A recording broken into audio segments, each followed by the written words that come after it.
Texans wrapped up their second day today, but I'm going to watch the press conferences yesterday because we got CJ Stroud, DeMeco Ryans, Stefon Diggs, and Tank Dell. Notable, all of them. CJ Stroud, of course, the podcast famous quarterback who also happened to win Offensive Rookie of the Year last year. I'm Seth Payne, played 10 years in the NFL. I played for the first 5 years of the Texans' existence. We're going to have a good old long view of these guys in the press conference. I will cut them down for shorter and more scintillating cuts later for videos. But for those of you who are in for the long haul, I always appreciate you. Sam Franco's here, Maserati Swift, 3D Paint. Yes, please hit the like squad and all that stuff as well. Let's hit CJ Stroud, who I'm going to be honest with you, I was in the press conference yesterday. He seemed almost a little morose when he first walked in. I don't know if he was just tired or what, but it was a lower energy CJ. He loosened up as the press conference went along.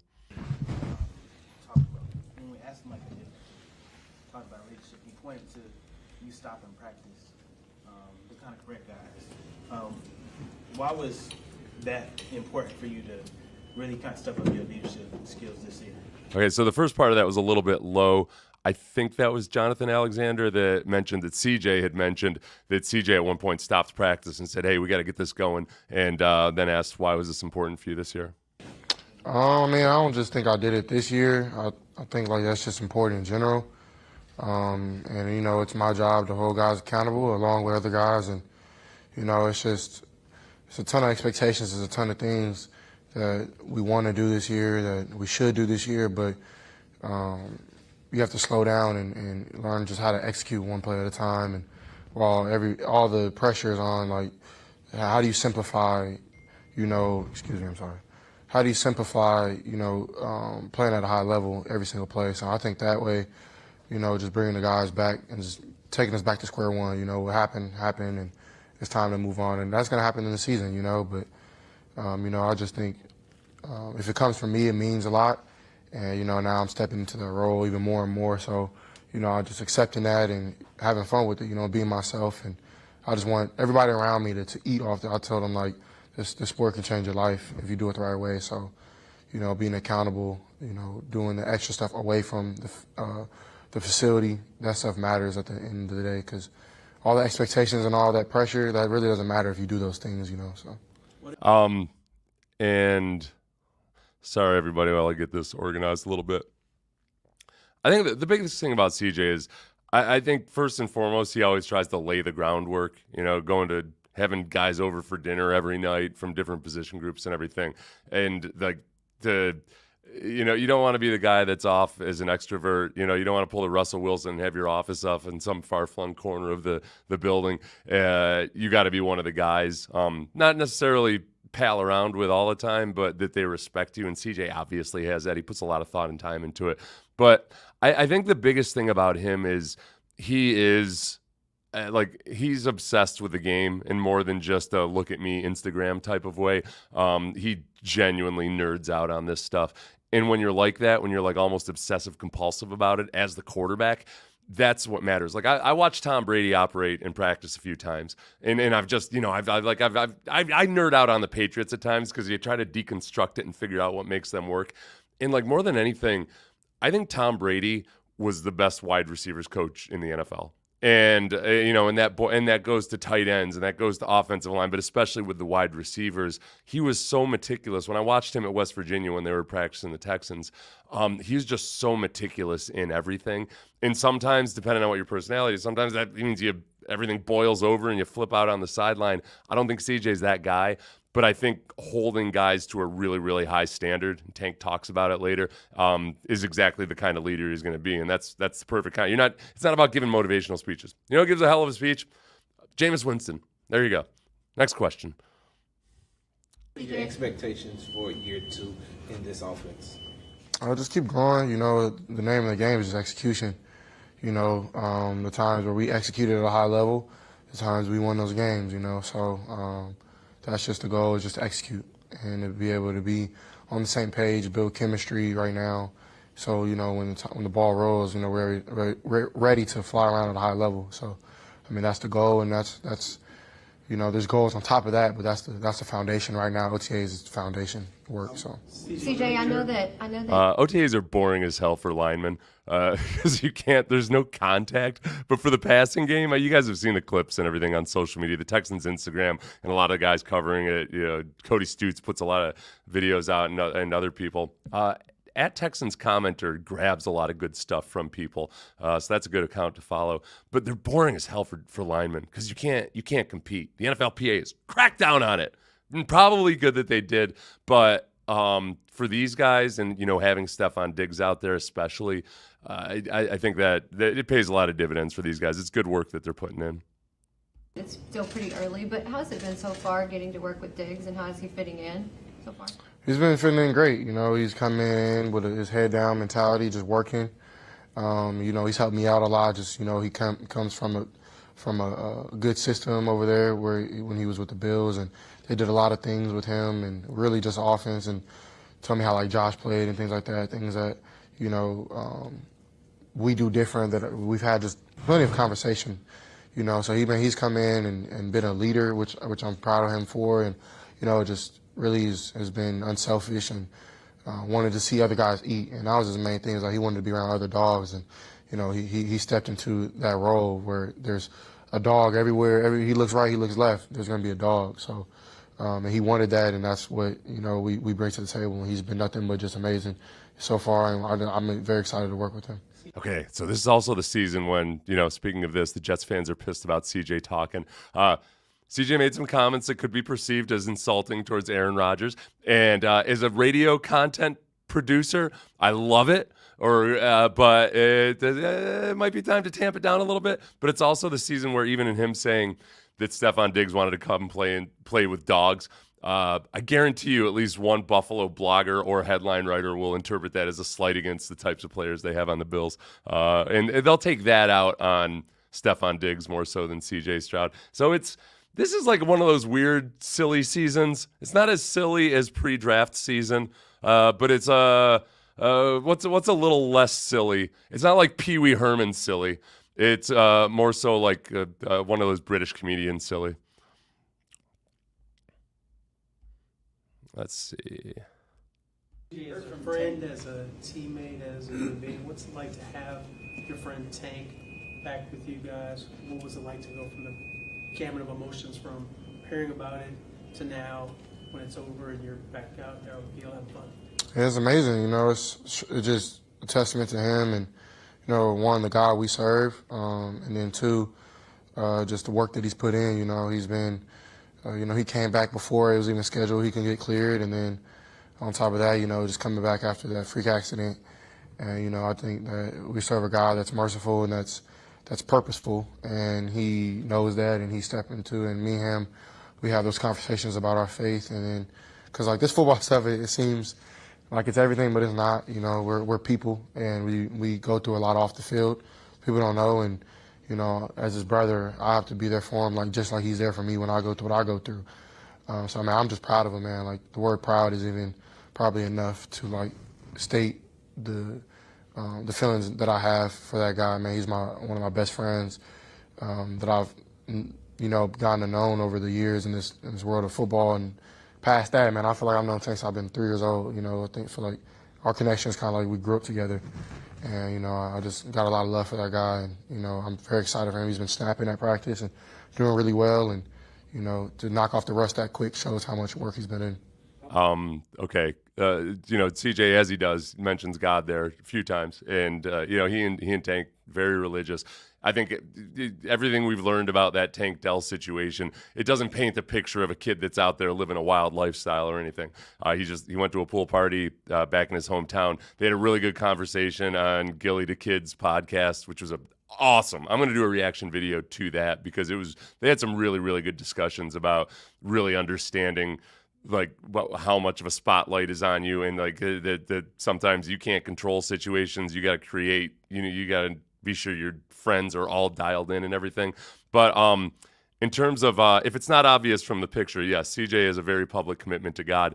I was in the press conference and I was trying to take pictures of CJ for the thumbnails. Content. But for if you're worried that sometimes corporations are trying their damnedest to be godless or what have you, it would not stop focusing on Jesus. Like on the autofocus, I had to keep moving, which felt sacrilegious. I'm sitting there, I'm literally putting my finger on Jesus's face and trying to swipe away from him, and it kept going back down to Jesus, even though he's occluded by those microphones. It's a miracle. Next question. How much more comfortable are you walking up to OTAs this year compared to last year? Things kind of a little bit slower. What's the biggest difference to you?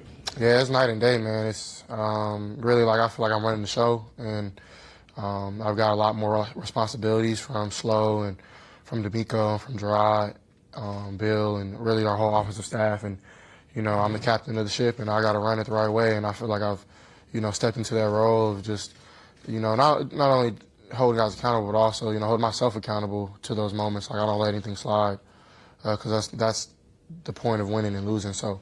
I think from last year to this year, like I've gotten a lot better with like controlling my emotions, controlling my ball placement, knowing what's NFL open, knowing my footwork better.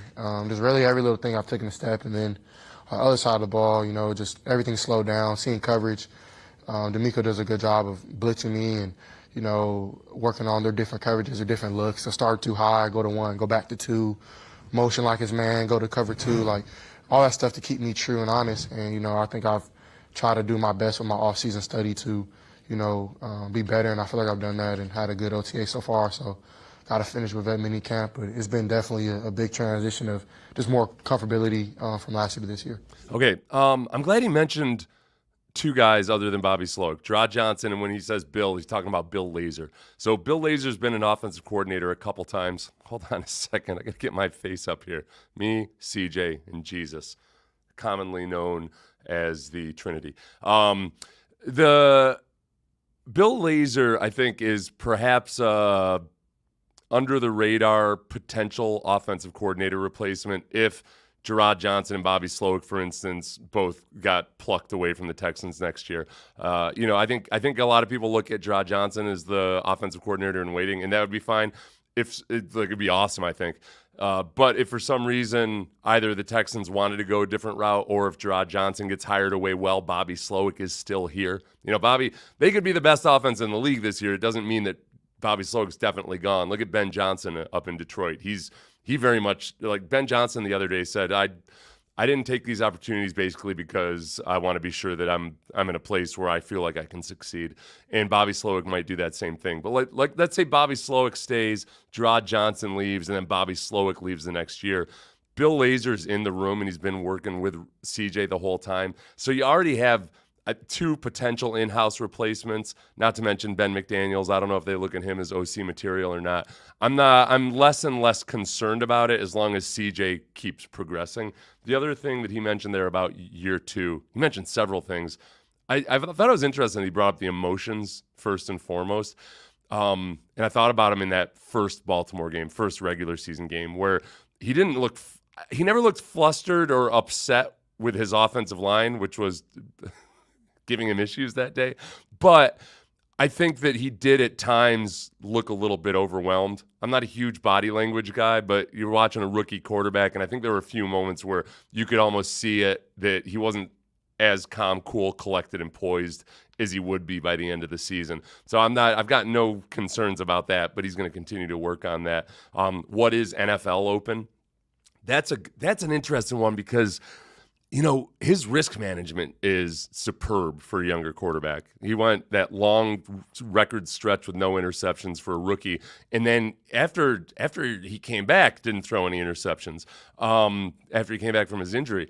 So I think for him, it might end up it could be a good thing this year, even if CJ throws more interceptions than he did last year, but it's because he's got a controlled aggression about him, because he's got a really good understanding now, having seen it for an entire year, what you can and cannot get away with.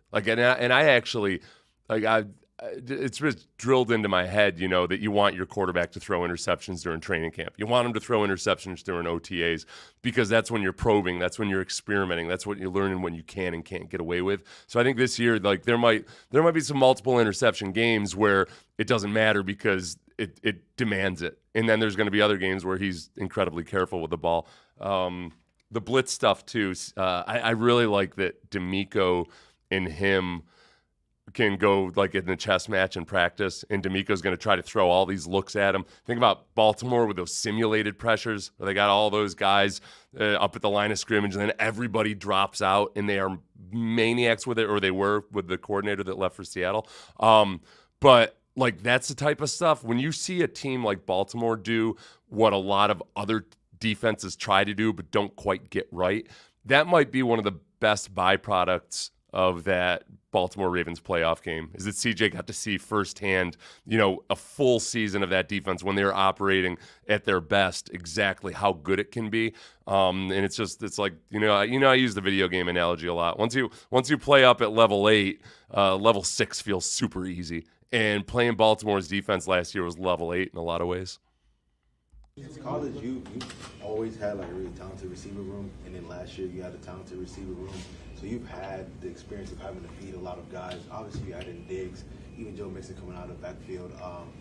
How much would that experience from those, college and last year help you with being able to make sure that everybody's being fed the way they are, so you can have the best possible offense that you guys are capable of? Yeah, I mean, I don't think nothing changes. It's like I tell guys, because I get that question a lot from people just walking around just anywhere, an Astro game, whatever. And I'm like, man, it's football. If you're open, you get the ball. And my thing is you got to pick your poison playing this. Like, who you going to double? Who you going to cater to? You got 5 dogs who are able to get the ball in each given play. So I think it's fun. I know Slow has done a great job of being more creative and has put different personnel packages out there, guys in different positions that going from inside to outside. I'm very excited to work with Coach Lowe again. He's done amazing so far, OTAs, and will continue to do such. But yeah, man, I think that past experience of playing with Marv, Jax, Garrett, Chris, J-Mo, Mameka, Julian, like those type of guys, they'll tell you too, like, I know they'll probably have said it before, but they'll tell you, like, they made me better and I made them better. That's my job is to make everybody around me better. So I'm excited, man. It's been healthy competition. Like, I know Garrett, I seen his interview the other day. He was talking about Ohio State, how, like, the receivers, like, if Garrett made a play, Chris is like, nah, watch this. Like, it's the same thing here, which is, really cool to watch. And, as a quarterbacks, Meek, Davis, and Case, and Tim were the same way, too. So healthy competition is the best way to grow and get better.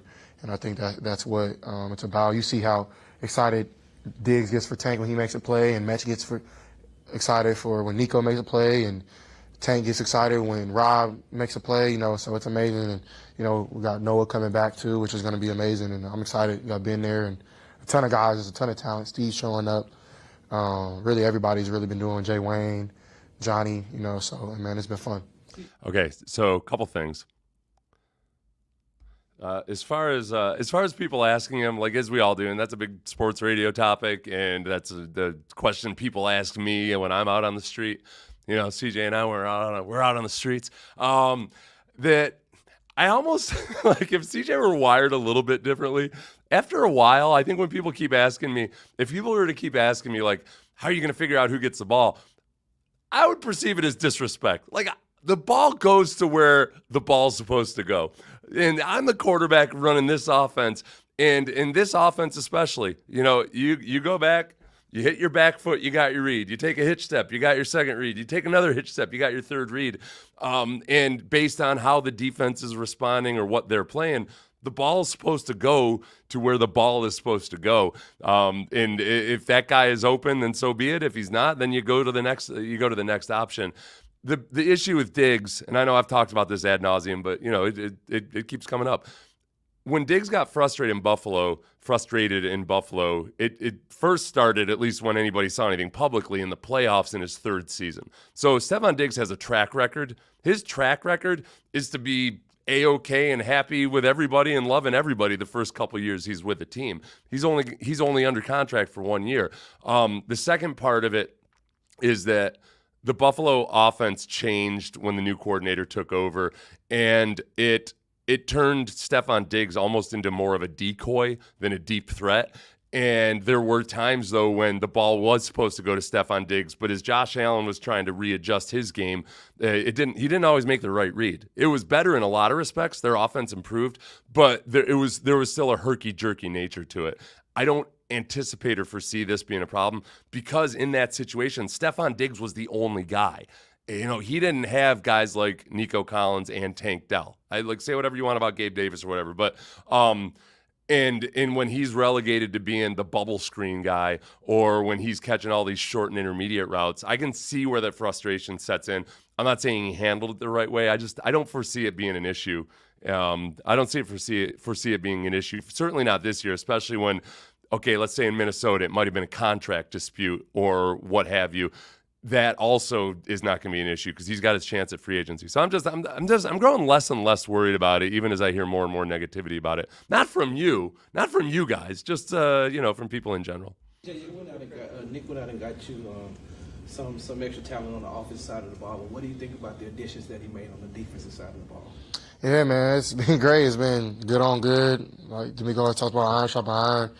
It's been a lot of smack talk, a lot of just good competition. It starts with me and Aziz.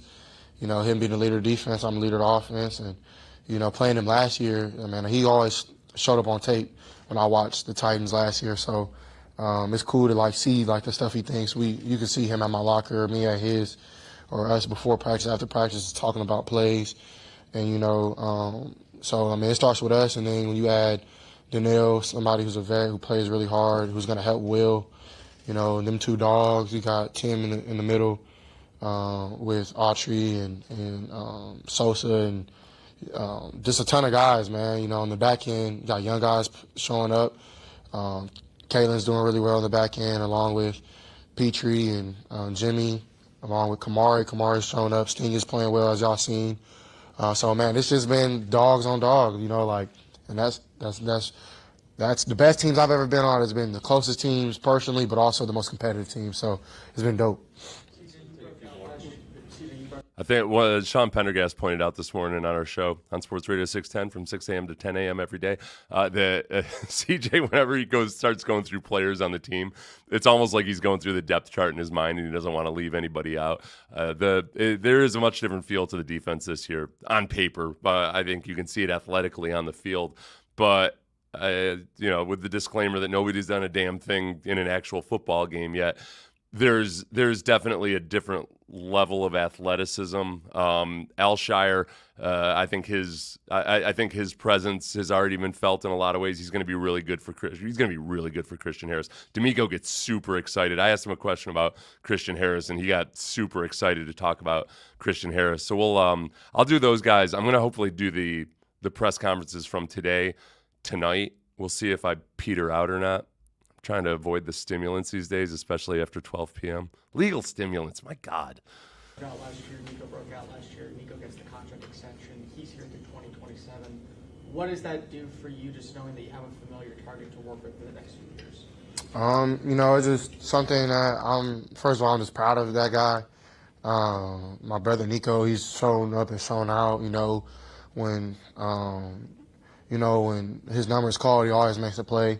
And, he's a generational talent, man. He's like our age is Andre Johnson, in my opinion, of just how fast he is, how he gets in and out of his braces, releases, how strong he is. And I think last year was just a preview to what is to come for him. And the one thing I'm proud of him for is just the work has never stopped. He's constantly in here working on his body, constantly in here working on his hands, his mobility in the weight room, So for me, just having a true I think we have like 5 number ones, so that's kind of cool to have. And I've had that before in college, and now I'll have it again. And it's going to be fun, man. And Nico, he loves to see everybody else eat too. So, man, his love for his brothers hasn't changed. And, it's a special feeling to see somebody who deserves to get paid and, get what they deserve. And, I'm just really proud of him. You get what you deserve. I like that when it's used positively instead of negatively.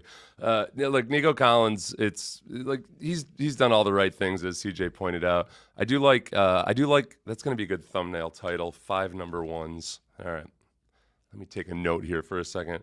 5 number ones. If you start to include Joe Mixon and Dalton Schultz. He loves Cade Stover, which I knew and I had read about, but I hadn't seen CJ talk about Cade Stover. He talks about him in a little bit. He loves Cade Stover. Also showing up and showing out. I'm gonna start putting that in my lexicon.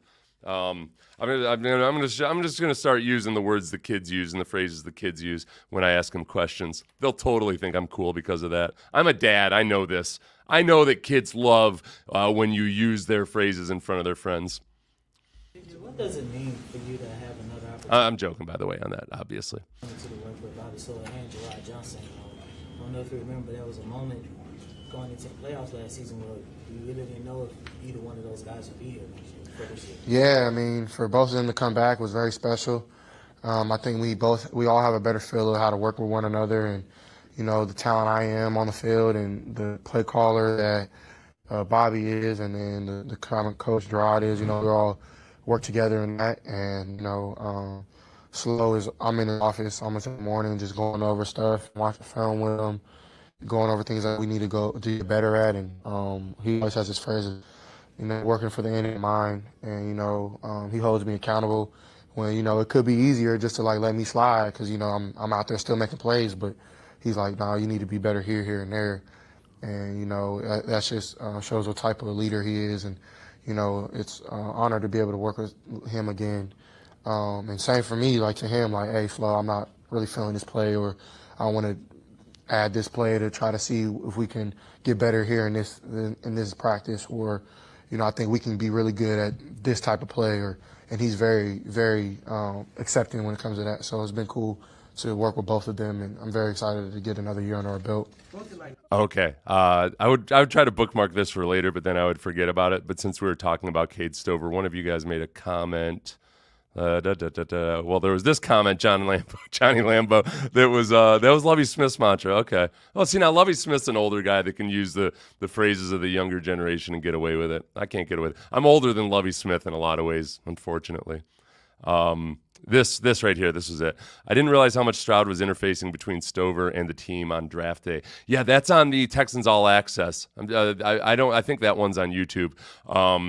If it's not, then I'll steal the audio from it and play it at a later date. But yeah, CJ called up. Where is my face? Trinity.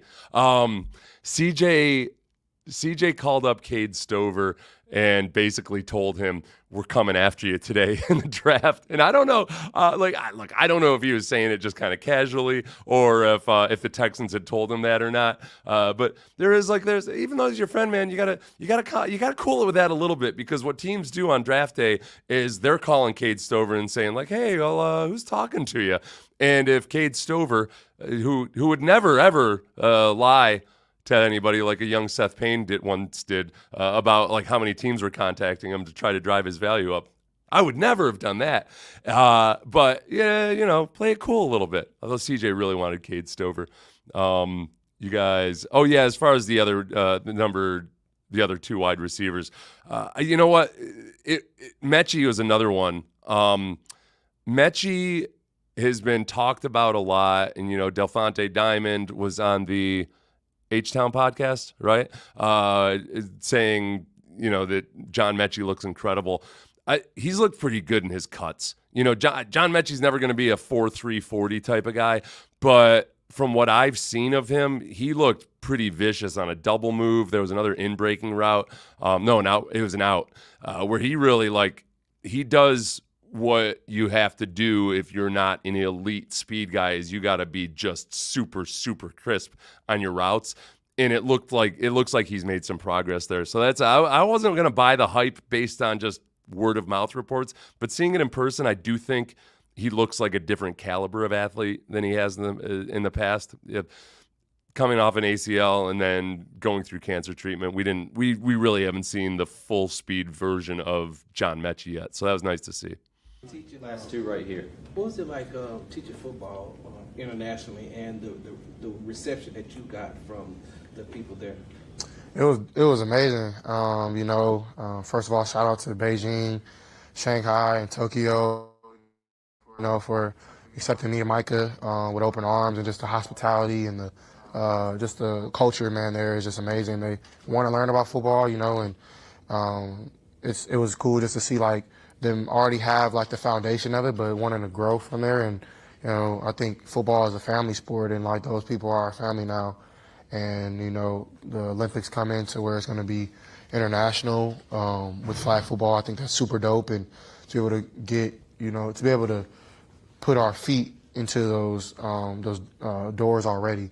It's kind of cool. So I mean, I'm very grateful of my team with Bernie and David for setting that up, and even like the guys out there who gave us top-notch hospitality. It was just amazing, man, the whole experience. So just my first time really out the country, and just being able to like go to the Great Wall of China and all that stuff, and still do what I love to do.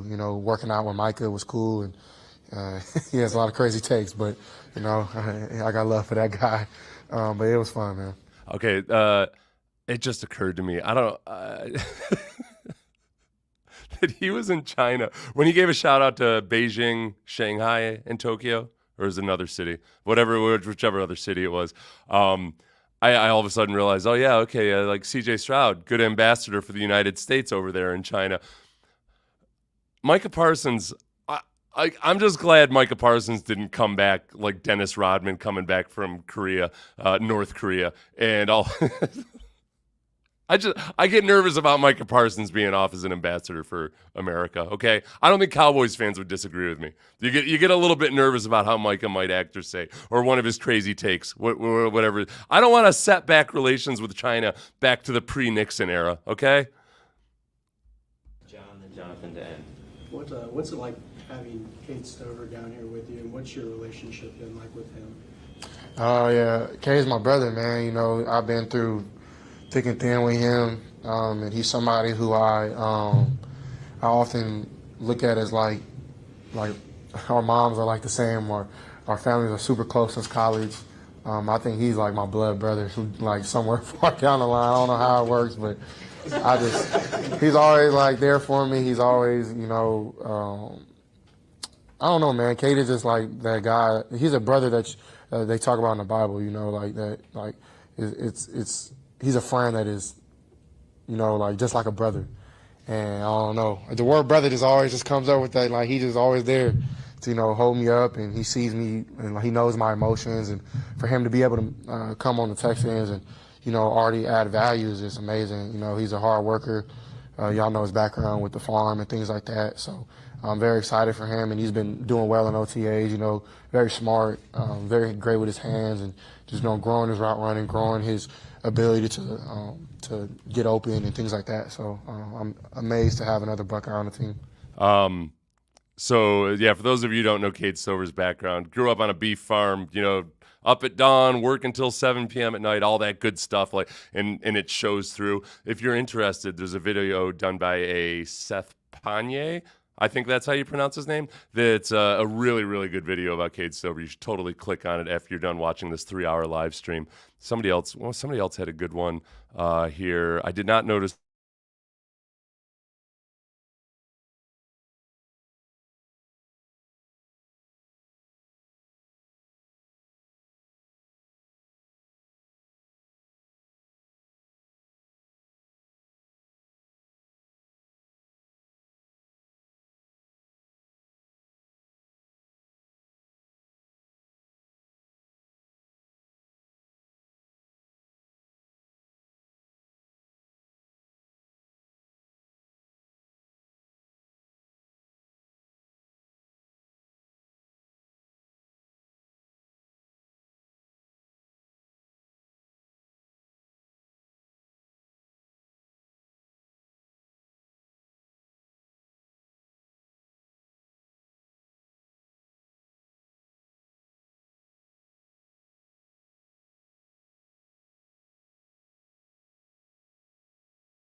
All right. Thank you for the sound alert.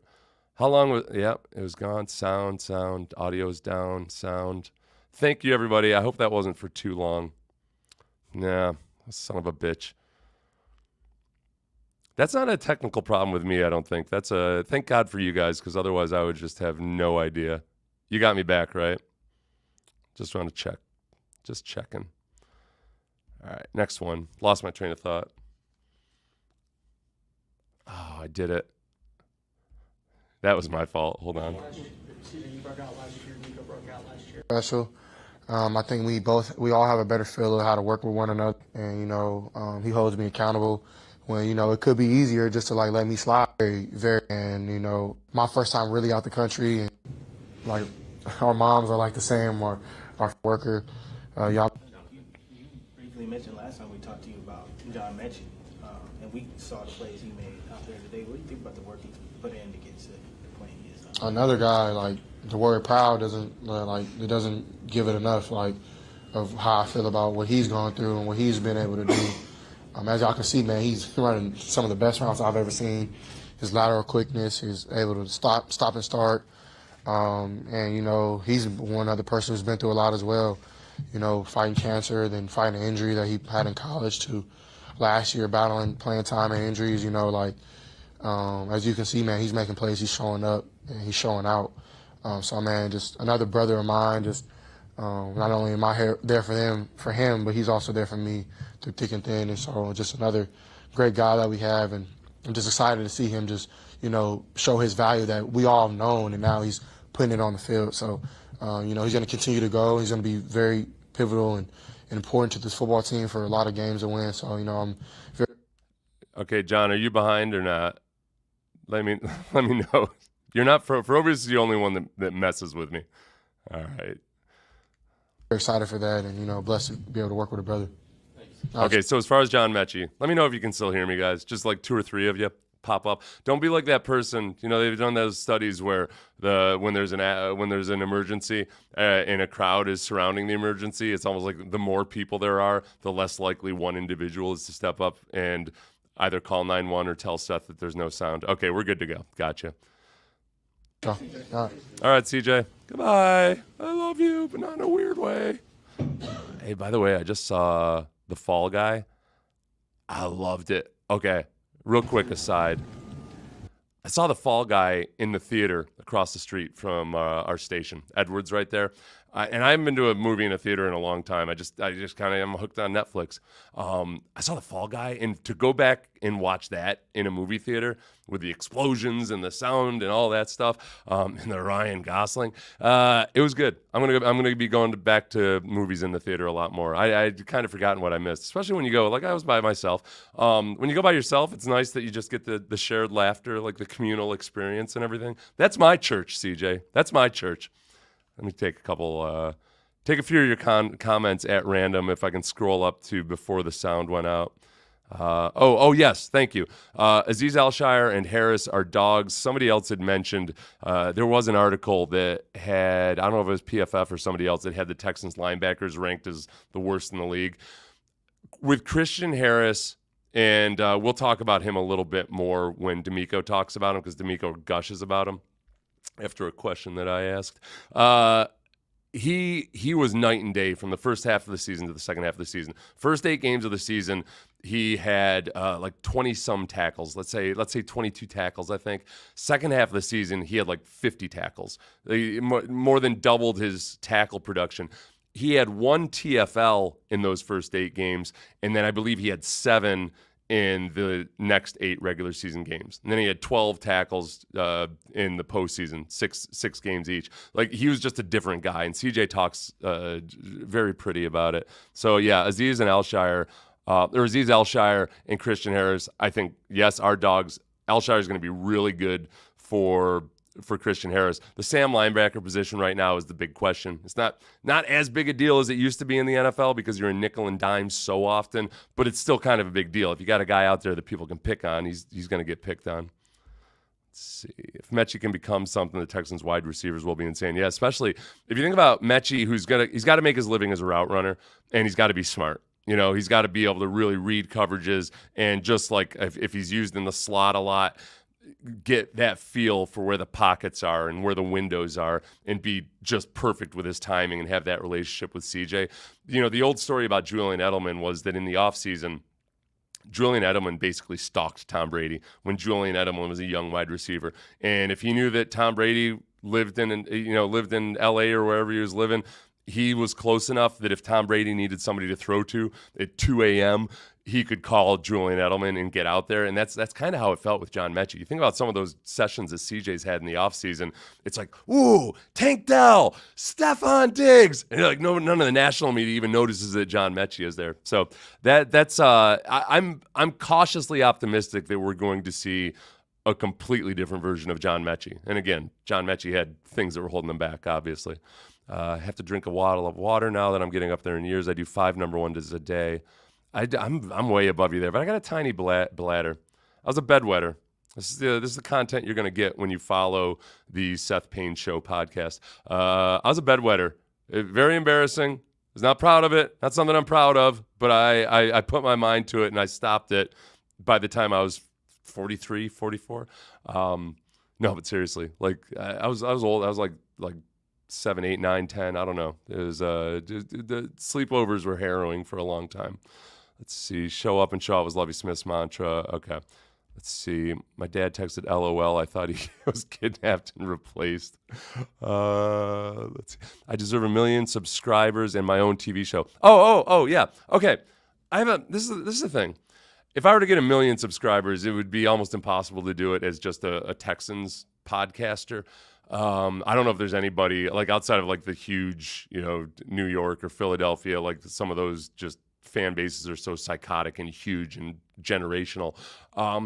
So I am probably going to start trying to do more total NFL content, but I also I don't want to, I feel guilty if I spend time away from you guys. Like I feel like a sellout a little bit. And so it would be a balancing act. I can't like if I were Bob Dylan, I would have never stopped playing just acoustic. I never would have plugged in that electric guitar because I couldn't handle the booze from people that used to be my fans. But we'll work at it. That guy, he used to be a Just Broncos, and now he does like news updates that are really funny. I can't think of his name, but he made that transition. And he still does a Broncos live stream, I think. Let's see. More in line with what we've been talking about. Have we heard anything about Bullock? Not necessarily. Safeties, it's kind of tough to, other than like people comment on how skinny his legs are.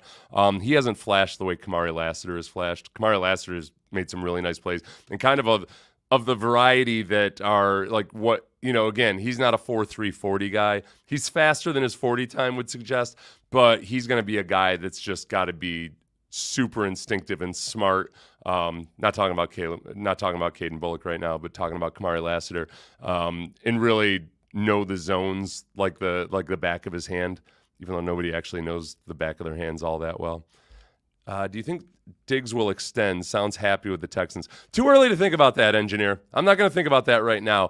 I think that Stefon Diggs sees this situation for what it is, which is, all right, might be a chance for a big payday.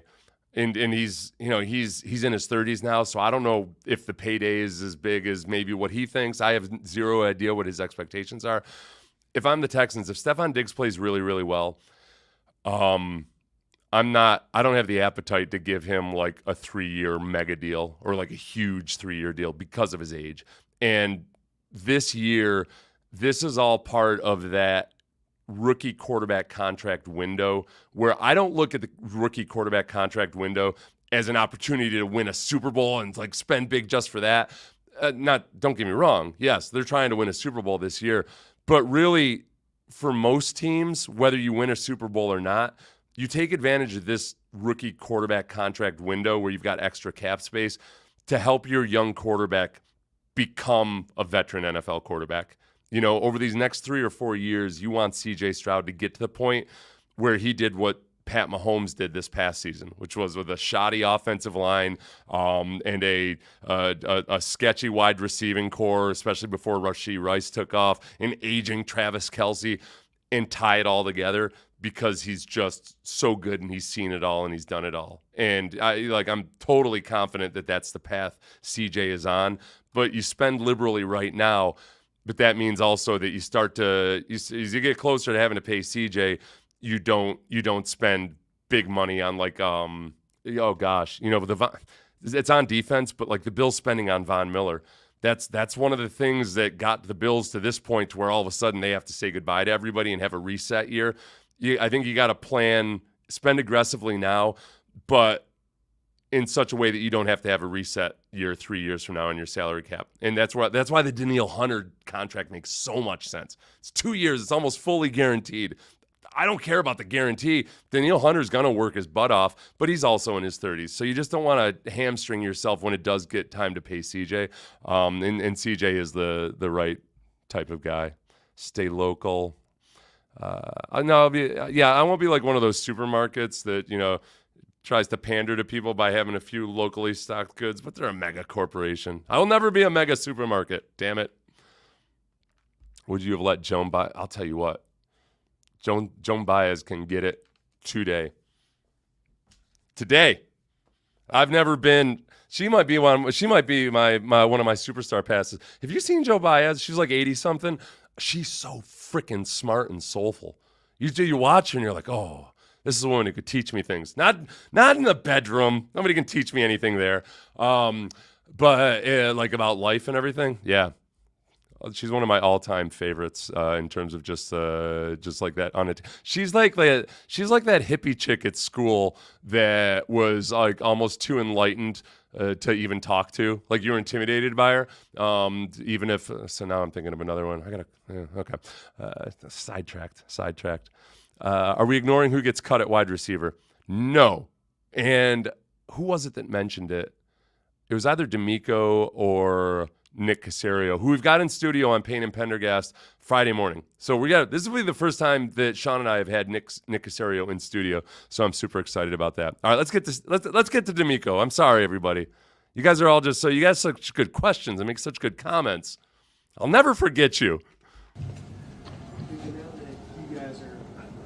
Your last week of playing, what is the message, what you guys want to get done before the players have this break? Yeah, going through our vet minicamp, we keep it very similar to our OTAs. The idea and the goal behind these practices are for our guys just to compete, right? Compete for a chance to put themselves in position to have an opportunity to make our team in training camp. So teaching a lot of techniques, fundamentals, calls, just to make sure our guys have heard it before and heard it several times, so we show back over training camp, our guys have some familiarity with what we're doing. They know how to do it. They know how we practice. They know what we're asking them, so we can hit the ground running when we get to training camp. Yeah, this is all it's basics, it's bare bones. For the veterans, if you're a good veteran, you can extract something from anything. But really what you really hope at this time of year is that the guys who were in the system last year, whether they're veterans or second-year players, that those guys are helping the guys that are new and helping them up. And, sometimes the best way to learn something yourself is to actually have to teach it. So it's a lot of teaching, especially with how much they've taken the physicality out of minicamp. So for the defensive line and offensive line, it's terminology, reps, seeing things, identifying formations, all that. What have you seen from Diggs now that he's been on the team for a little bit? You know what? I did not hear her. Usually they've gotten a lot better with the audio. Have you guys noticed? You can hear most of the questions, but let me hear this. They know how to do it. They know how we practice. They know what we're asking them, so we can hit the ground running when we get to training camp. What have you seen from Diggs now that he's been on the team for a little bit? What have you seen from Diggs now that he's been on the team a little bit? From Diggs, what I've seen is just a guy who I thought we would get, a guy who's made plays. I think every time we've thrown him the ball, he's come down with it, sure-handed guy, a really good teammate, great energy around the building and locker room with the guys. So I'm excited to continue to see his growth into learning our offense and how we do things, but couldn't be more pleased with where he is right now. Okay, if there's one lesson I've learned as I've grown into an old man who's in love with Joan Baez, that there are so many things in life, in football and or life, it boils down to like the judgments people make about you can sometimes be positive or negative based on just a few poignant moments. And I think with Stefon Diggs, what I hear consistently when I hear from people in Buffalo, this morning on the radio show, we had Tyler Dunn, who is from golongtd.com. Really, he's a really good paid content subreddit, or no, not subreddit, Substack guy. But like he's based out of Buffalo, and like Diggs' energy, his competitiveness, all of those things are all just they receive very, very high marks. With Diggs, I think it's some of the things like the social media stuff, which, you know, he's tried to pass off like, oh, he didn't mean anything by this. He plays the Southern Belle a little bit, you know. It's like, well, gosh, I didn't even realize that you might be offended by that. He's coy, but I think that day in and day out, especially as we've discussed, those first few years that he's been with a team, both with Minnesota and with Buffalo, there were no issues at all. He was like just fun and entertaining in press conferences and everything. So I just don't foresee it being an issue. The fact that he really competes really hard and he just seems to be obsessive about it, that part of it is awesome. And you're going to get that out of him in a 1-year contract. How some of the rookies been getting acclimated to being around the veterans now? They've been around the OTAs and now first day of minicamp. Our rookies have come in. They've done a nice job, right? A lot of guys, you know, they've had a lot of work to do to catch up, right? But they put the work in, and guys are showing up. Cade, Kamari, Blake, all the guys. Caleb, they're all doing really good, getting adjusted to how we do things, and they're showing up and making plays too. So I'm excited to see what they do over the break, over the summer break, and how they're preparing themselves to come back ready to make a push. Look, this is a big one. Caserio talked about this in his press conference, or is one of his interviews that I played on here, is that these days a lot of rookies are almost instructed by their agents after their pro days and everything to really back off on the workouts. Don't risk getting injured. And at first I got kind of angry about that because like, what the hell are these guys doing? They're getting ready to go play football. I do see some wisdom in that from your last year in college through your pro days, it's a long stretch and guys are kind of beat up and tired. But you can keep working out and stay in relatively good shape. It runs the gamut in these OTAs and the rookie mini camps and everything. Some guys just come in, and this is long before agents were advising guys whether to work out or not. Some guys can come in, you can tell, like, okay, left to his own devices, this guy did not stay in shape. And it doesn't mean it's not a death blow to that guy's career or anything, but coaches can kind of identify, oh, wow, this guy came in incredible shape, especially with the linemen. If they're handling this heat and they're okay, like, okay, that's a kid that works out. That kid kept at it. If it's a guy that's not, then you might have to have some conversations with him, keep a closer eye on him, talk to him more during that. You're probably not allowed to talk to him during the off period in July, but you just try to give him all the advice you can, and then it's sink or swim. Plays where guys went to the ground. What's your message to them? Do you care if they go to the ground in OTAs like this? Okay, that was hard to hear. But he was asked about the fact that there were a lot of guys on the ground in the non-pads minicamp practices. Guess what? Guess what DeMeco's response is going to be about whether he's happy about guys going to the ground? When it comes to guys going to the ground in OTAs, it's something that I do not want to see, something I do not encourage at all. I want our guys to stay up, right, and compete in a healthy manner. This time is about keeping everybody up and keeping everybody safe.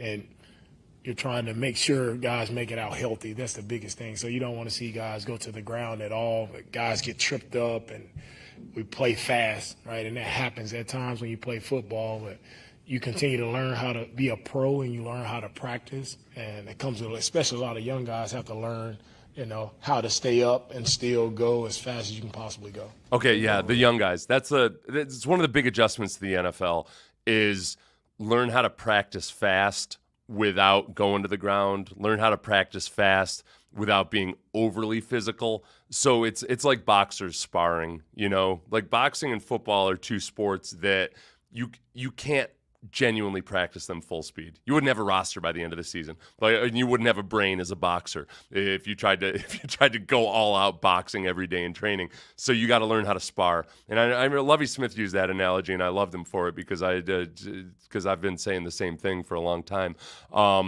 So there's a lot of time spent with rookies. This comes from the vets too. Like, there's not a lot of hazing anymore, but if you piss off a vet by going irresponsibly fast and hard with no pads on, it could get super physical on you. And so that's something you, like, obviously you just want to practice as fast as possible without getting injured. This seemed real purposeful and kind of The worst is, though, but this is what the offensive linemen do. They game it. This is what happens when you're practicing no pads. You might just beat some dude with a sweet pass rush move, run by the quarterback, you yell sack, and the offensive lineman will always say, like, well, I would have cut blocked you, or I would have done this, or they're vermin. keeping the offense intact, but adding some more pieces like Stefon and a few other pieces. Why was that the case? And going into year 2 for CJ, what do you expect to see from him for him to take the next step? Well, for our team, it's my job to make sure we're always improving our roster and giving ourselves the best chance to go out and compete. So every move that we make, it's geared toward winning games and putting ourselves in an advantageous position. So we want to get as many playmakers as we can, many guys who can get after the quarterback, attack the football, like as much competition as we can get. That's my job to do, and that's why we brought in the guys that we brought in. Follow up on that, you already had Nico, you had Tank, you had Dalton, obviously you guys added Joe Mixon. What's kind of going to be the approach to making sure that all these playmakers that you have are fed to give you guys the best version of your offense? Okay, so we get the how are you going to feed everybody question again. Diggs gets that question. I can't remember if Tank Dell gets the question. And again, for all the guys that we have, we talk about playmakers, we talk about all the guys in different positions. At the end of the day, all the guys we have, they care about winning. So it doesn't matter who's touching the ball, who's wide receiver 1, how many touches Joe gets, how many touches Damien. It doesn't matter. I always tell our coaches, what do we need to do that particular week to win the game? And that's what we'll do. That's always been my approach, right, to game planning, is what do we need to do to win that particular week? Yeah, like it's not Pop Warner football, like you don't have a guy on the sideline keeping track of who's gotten how many reps and like, Mechie, not Mechie, but Diggs hasn't been targeted in the first quarter. Bobby, get Bobby on the phone. We got to get Diggs the ball. It's a matter of game plan and then how the defense plays you and then who's getting open that day. And sometimes the matchups just favor different guys. And you don't concern yourself. If you have to start concerning yourself with whether everybody's getting as many touches as makes them happy on their insides and all warm and fuzzy, you got a culture issue, and you got to address it. And sometimes you can get it and you can rectify that. But I remember Gary Kubiak in his first year as a head coach with the Texans, and DeMeco would have been in this meeting as well. Gary Kubiak, really easygoing, fun-loving guy, right? Yeah, he is. But he had an edge to him. And we had signed Eric Moulds that year, wide receiver from Buffalo, and ironically enough. And I don't know what the whole issue was or what happened, but I think there was a game where Eric Moulds was upset because he wasn't getting any targets. And Kubiak, without saying Eric Moulds' name and picking on him in person or anything, just got up in the team meeting and said, look, I love you guys. I want the best for each and every one of you. But on game day, I want to win that bleeping game. And he used some really choice language. And I don't give a bleep about what any one individual's production is in that game. I am trying to win that game. And that's from the most easygoing guy on earth, Kubiak. Offensive players saw both sides of Kubiak more often. I never saw, Kubiak was pretty much hands off on the defense the first couple years, as you guys may have noticed. And until Wade Phillips came in, it was kind of a disaster. But yeah, Kubiak's I could probably see CJ having almost like a Gary Kubiak type personality where he's very, very laid back. But when it comes to getting the offense right, is just meticulous and demanding and will accept nothing but what he wants to see. That's if Stefon Diggs, hi, yep, you can, thank you. Had to take out my trash, basura. So you don't have to. I'm not worried about it. I'm just not worried about it at this point. We'll worry about that later. If we have to worry about that, then we also have other problems in the culture that we have to worry about. Defensive side of the ball, you're projected to have almost half the unit or more as new starters. When do you start building that chemistry, and how do you do it if it's now without pads? Yeah, they're not new starters now. We've been practicing for a while here in phase 1 and phase 2, so everybody's been working together. So nobody's new. Everybody knows what we're doing. They've been operating really well together. This wide receiving core, of course, everyone always talks about Tank and Stefon and Nico, but what have you been seeing from some of the other guys like Jared Wayne and Jaden Jenkins, I think, the undrafted rookie? From the other receivers that we don't talk about, you talk about a guy who's improved a lot throughout these OTAs and minicamp. Mechie has shown up, right? He's looking more explosive this second time around. Jared Wayne he's been healthy. He's been able to showcase that he can, big catch radius. He can go up and catch the ball. Long guy who can run, playing physical. So Hutch is flying around full speed every single play. So I'm happy with what Hutch is doing as well. He's improving his route running and his ability, to attack edges and get open. So all those guys we don't talk about, everybody wants to hear about our top guys, but our depth, we have a lot of guys who are working, and they are gaining valuable experience from getting the reps that they've been getting. No mention of the Yankee twins. I don't know anything about the Yankee twins yet. I got to dig into those guys a little bit if they're still here during training camp. For those of you who don't know, the Yankee twins, 2 wide receivers out of some school close to Canada, identical twins, which is a little bit creepy but intriguing. In you'll pull the old number swap or something. It's very rare. I can't remember 2 identical twins being on the same NFL team. So I don't know if their skill sets are a little bit different. Go pull the old switcheroo on them. I'm not gonna cut Mechie just to do that or anything. I'm not gonna be obsessed I'm not gonna be obsessed the way some people have been obsessed with recreating the Twin Towers in Houston for the Rockets somehow. Nico, when you looked during practice today, you had a Jacob Phillips pick 6 during team drill, if I'm not mistaken. What have you seen from him since he got here, and how does he fit your defensive structure? Jacob he's grown, right? He's improved day to day, and we'll see where we end up come training camp. Coach, we always talk about As I cruised through a couple of questions there, because I was still thinking about the Yankee twins, but as far as the cleaning lady kind of screwed me up a little bit. She threw my rhythm off. Was that last question about Jamal Hill? If it was about Jamal Hill, then I haven't necessarily seen, watched, or heard, or seen anybody else mention about him during camp. But an intriguing guy, an athletic guy. Again, we talk about that Sam linebacker position doesn't have to necessarily be a classic Sam linebacker build or anything. If they can use guys creatively, DeMeco likes to get multiple linebackers on the field, and he likes them to be interchangeable. So I think some of these young guys, especially during training camp, you're going to see them all over the place. Year 2 for these players, but what about for coaches as far as Gerard and Bobby is concerned?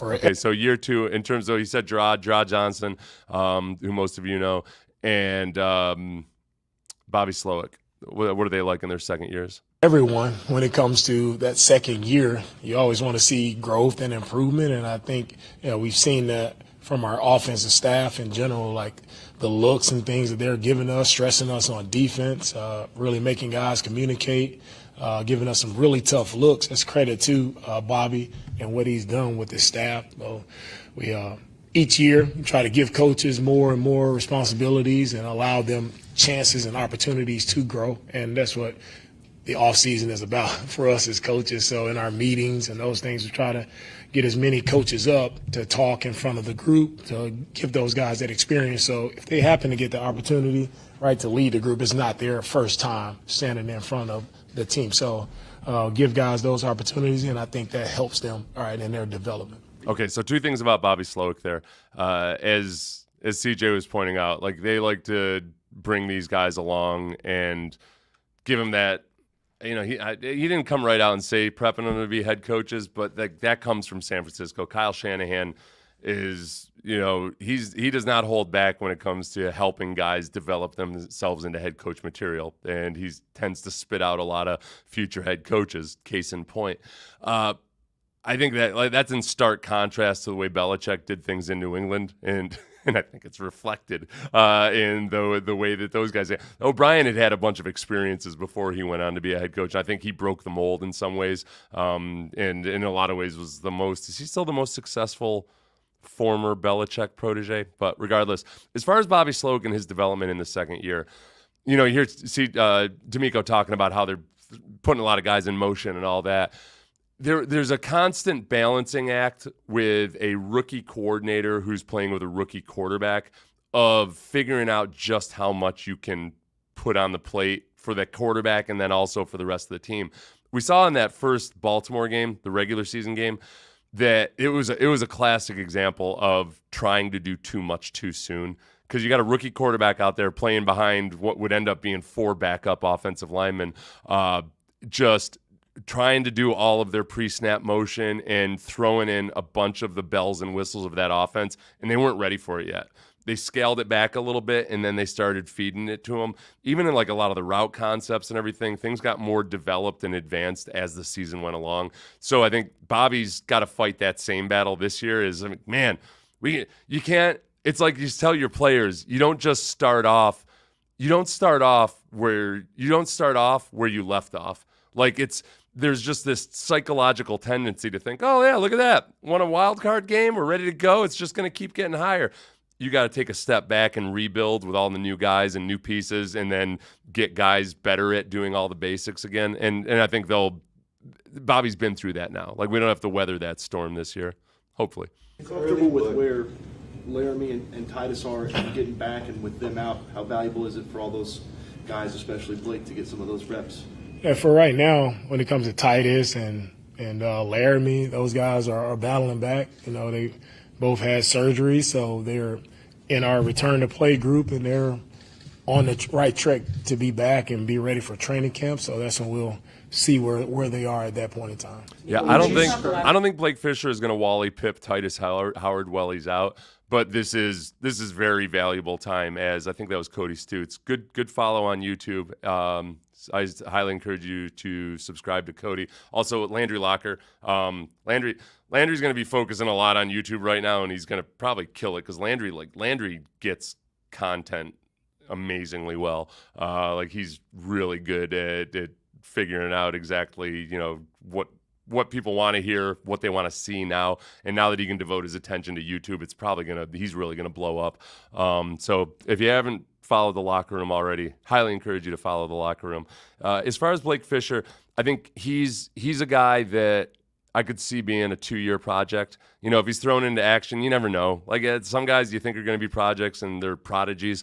And then obviously we all know about the prodigies that end up sucking. So I think Charlie Heck's the guy Charlie Heck's been through mini camps before. He's been in this offense, but the Texans drafted a guy specifically to be, as Caserio said, you're going to need a third offensive tackle. So he's competing this year with Charlie Heck, and it's kind of show up and show out time for Charlie Heck. And because he's the guy that was like Blake Fisher, kind of a taller, lankier guy. Can you see if he develop into his man body? I haven't mentioned Kenyon Green yet. I think CJ does mention Kenyon Green later. If he doesn't, we'll talk about him at the end. About, obviously, it's a build-up, but it all really starts at training camp. What do you want these guys to do when they leave mini camp in this break? What's your message to them for that in-between time? Yeah, my biggest message for guys is don't lose what you've gained over the past 9 weeks. All right, guys, you're in great shape. We've been practicing football. Don't just go away and do nothing and think you're going to pick it back up, right, 2 weeks before training camp.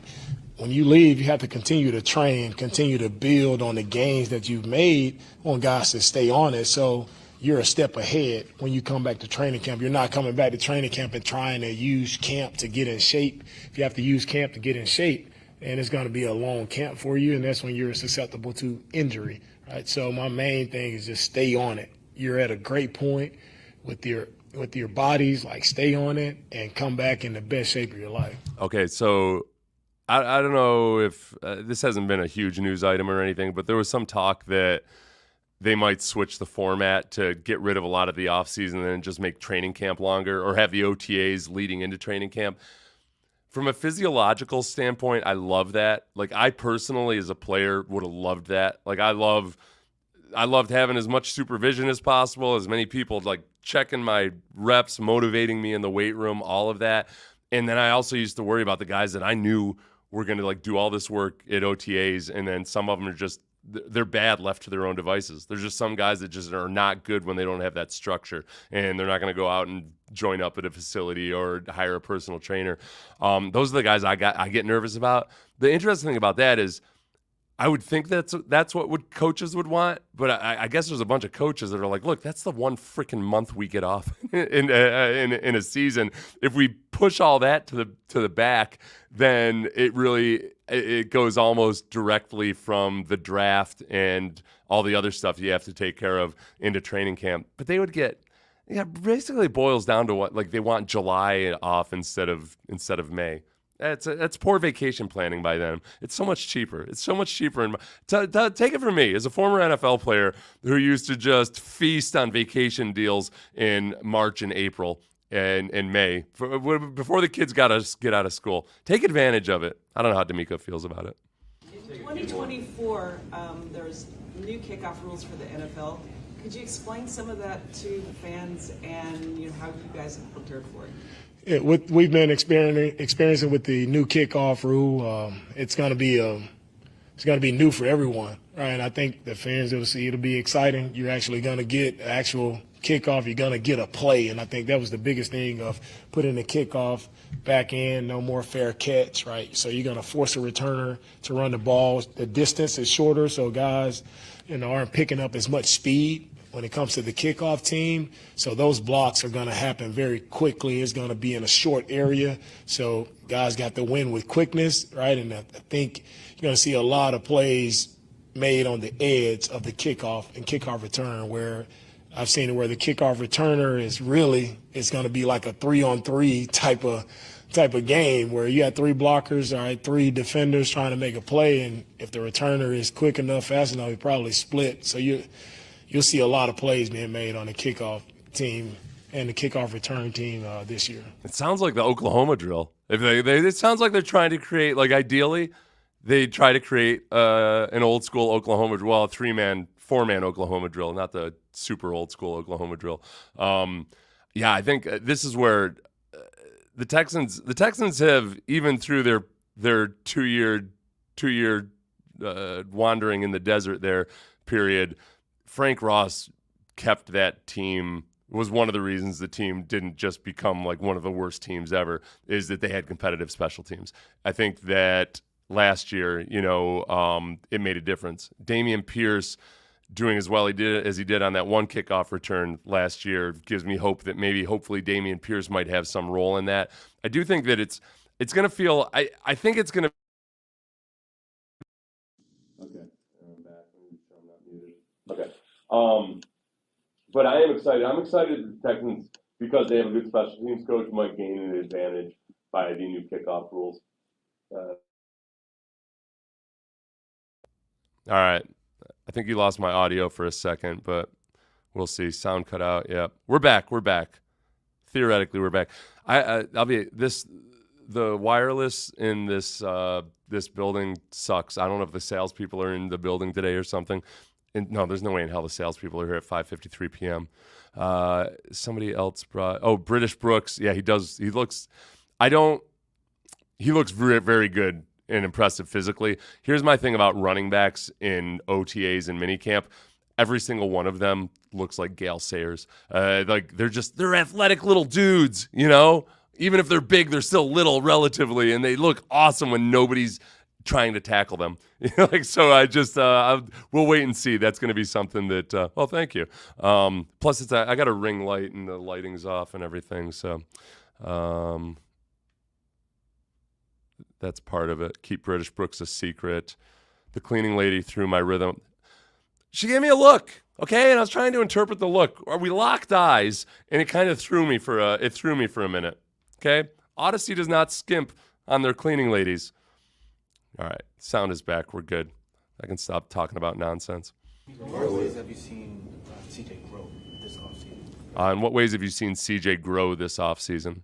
question. One more time. In what ways have you seen CJ grow since he's come in this offseason? Yeah, CJ is continuing to grow, just in his leadership. I think just seeing him today, offense wasn't doing that great offensively, and to see him just stop it, try to bring all the guys together, settle them down. Like you talk about from year 1 to year 2, you didn't see that last year from CJ. So, and that's what you would love to see in your quarterback, him having an awareness for how practice is going and having the wherewithal to step in and let's course correct while we're actually out here on the field, not wait until we get in and watch the film and come back tomorrow and no, let's stop it and let's do something about it right now. So that's one area of growth that I see, just his awareness to be able to step up and say something when it's not going the way it should go.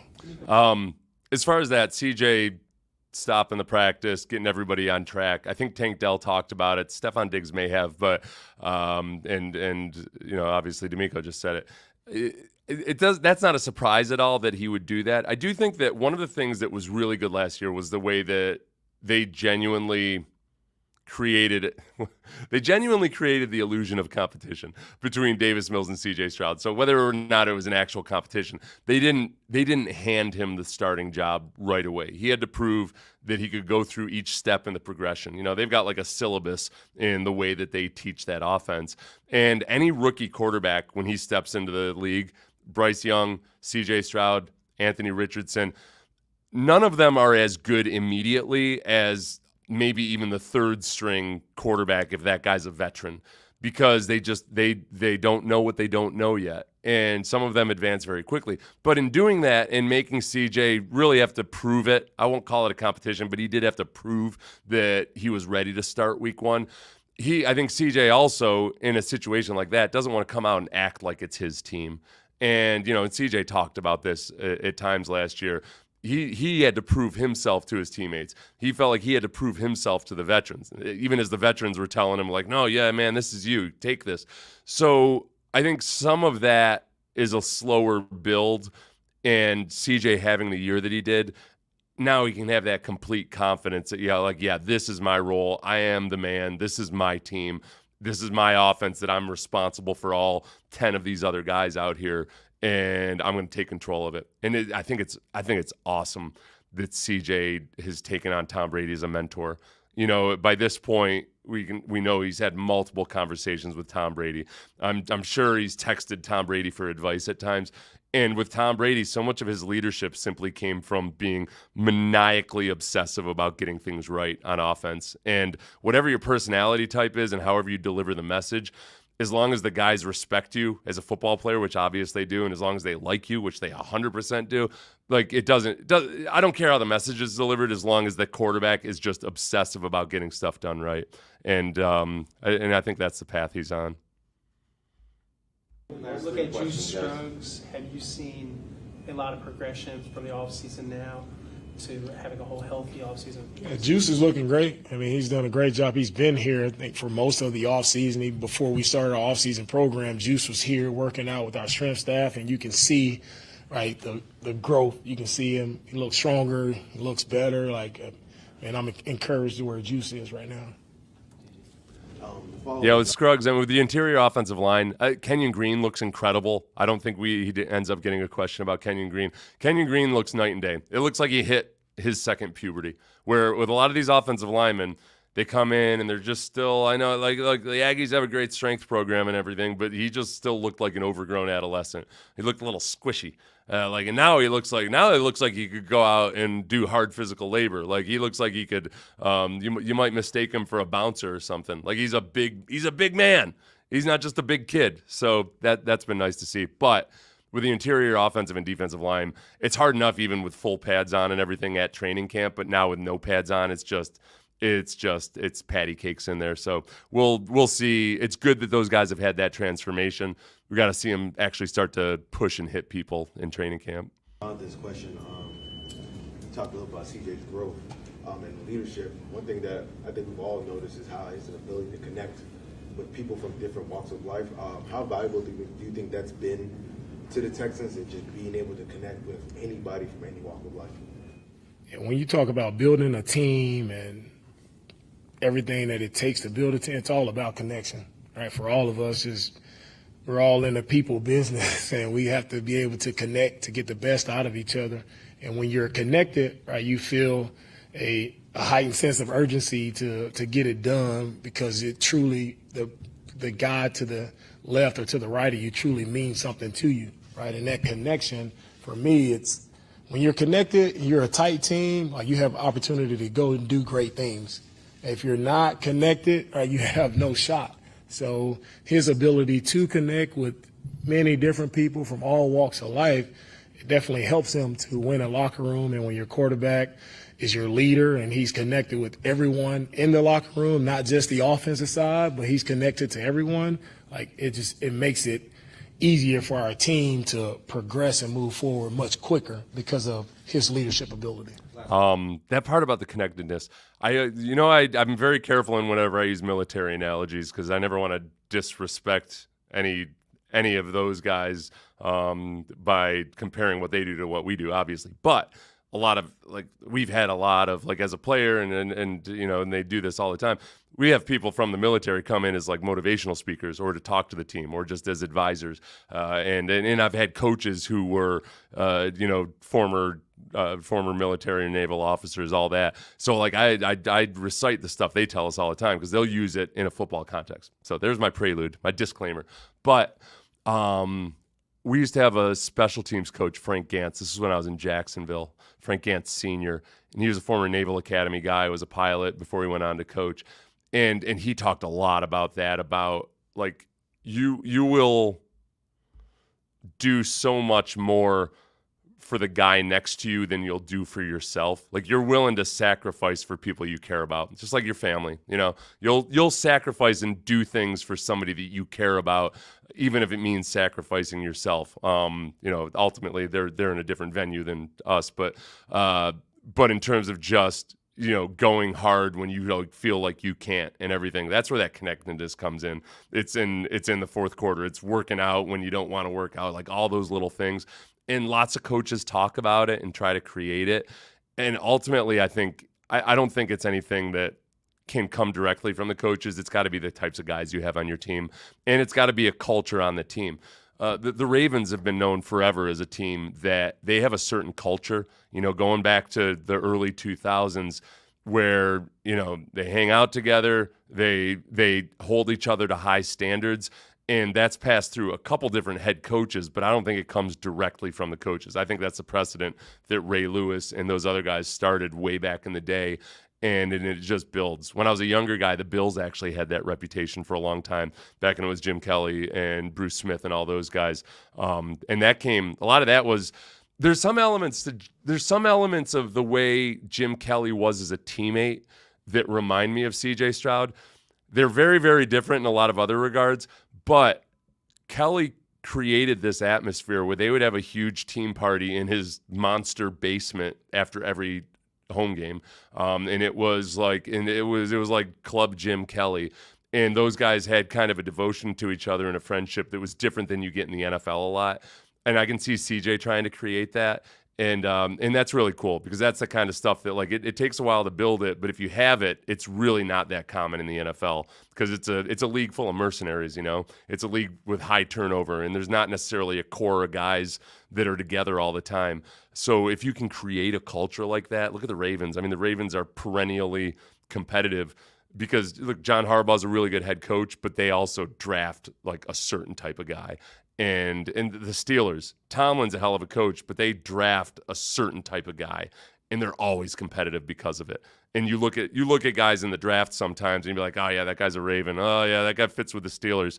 You want to get to the point where you can look at a prospect and say, like, oh yeah, that's a Texans player. Yeah, he'll fit right in with the Texans. Then that's a synergy that's just awesome. DeMeco, with Christian Harris last year, about midway through the season, it seemed like he got a lot better at a lot of things all at once. Was there a specific coaching point that made things click for him? I was trying to talk quiet there. My God, my voice is so loud. At least you guys can hear it. For Christian, Steph, it was just all about just confidence. Just believe that you can make those plays. And I think, and for me as a coach, is one thing you just continue to exude and push that confidence upon him, because he's a great player. He's talented, has all the athletic ability. Now it's just him just continuing to believe that. And once he crossed that threshold of believing, that's when you see him take off. And he made play after play for us at crucial moments in games. He stepped up and made big-time plays for us, just because, take the technique and all those things aside, right? You have to believe you can make plays in this league and believe you're a playmaker. And now he knows that, and he's walking in that manner. And, it's really cool to see him, show up and make plays, even still today, making plays all over the field. So it's one guy I'm proud of, and I'm so proud to see his growth. Was part of it just like trusting his keys? Yeah. Was he second guessing himself? That's it. You talk about being a great football player, no matter the position, right? It's all about your instincts, right? And if you have the instincts and you see it and you trust it and you go with it and you play fast, you make plays. So Christian never had a problem with Sid. It's just, don't second guess yourself. Just go and make the play. And that's for every position. Guys who play fast, right, their instincts are taking over. They're not thinking. They're on autopilot. They're just rolling. They know they know the techniques. They know how to do it. Now they just let their bodies just take over and go make plays. As far as that goes, yeah, I mean, I wanted to ask that question just because I was trying to put myself in DeMeco's mindset as a former linebackers coach and a former linebacker.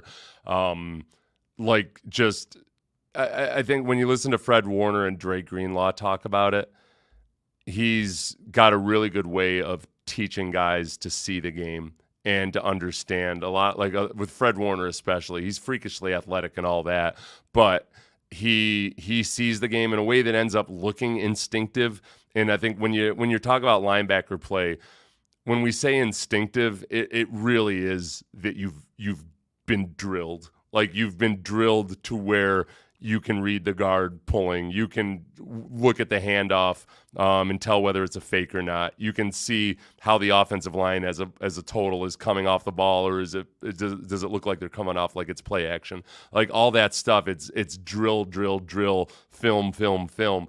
And I think in DeMeco bringing Alshire in, who he coached when Alshire was a young player, I think part of it, hopefully, is that CJ can. It's hard when you're a head coach, but you also have your position specialty to not fixate on that position. CJ probably, I'm guessing, looks at it also like, okay, Alshire can coach Christian because I coached Alshire, and Alshire does all the things that I coached him to do, that he's going to be a really good mentor for Christian Harris. So I feel good about that. And then hopefully for the younger guys too, because Alshire started off playing Sam linebacker. So, and didn't play a whole lot because the Sam linebacker doesn't play that much anymore. But that's one of the questionable positions right now where there's going to be a lot of competition for Sam linebacker. So Alshire as the Mike is going to hopefully be a really good influence on whoever that is. If I look at Henry To'oTo'o last year, a lot of his issues were the same things I saw out of a young Christian Harris. There were times where it's just I just like, why is he taking that angle to the ball, or why did he not fill the correct hole on this? And there was a little bit of hesitation, a little bit of like everything that DeMeco just mentioned. So between DeMeco and Alshire, hopefully that brings a guy like Henry To'oTo'o along, because To'oTo'o's got all the intangibles and everything, and he's got I would say he's got the actual instincts. He needs to have those refined instincts that come with drill work. All right. Thanks. Sorry. Players being here about 12:15. Okay, let's see. He said players would be in here at about 12:15. I had to wait, everybody. I had to wait a long time for the players to come in. It was an ordeal, is what it was. I want to get to Stefon Diggs, but I want to just be sure I get a few of your questions in. I saw UXG Freestyles did that. Or tell me, what does UXG stand for? That's like some ski lingo that I don't know. How many allowed scores the new tackle rule is going to create this year? This is the thing to remember about that. There were only, I think, 200 or so instances of the hip drop tackle last year. It's just that the injury rate was so high on them that they wanted to nip it in the bud before it became like a tried and tested technique of people and snapping people's shins. So it really, there's two things about it. One is, okay, yeah, with 200 missed tackles across the entire league, so like less than one per game. And so maybe there will be a touchdown after a missed one of those tackles that could have been a hip drop last year.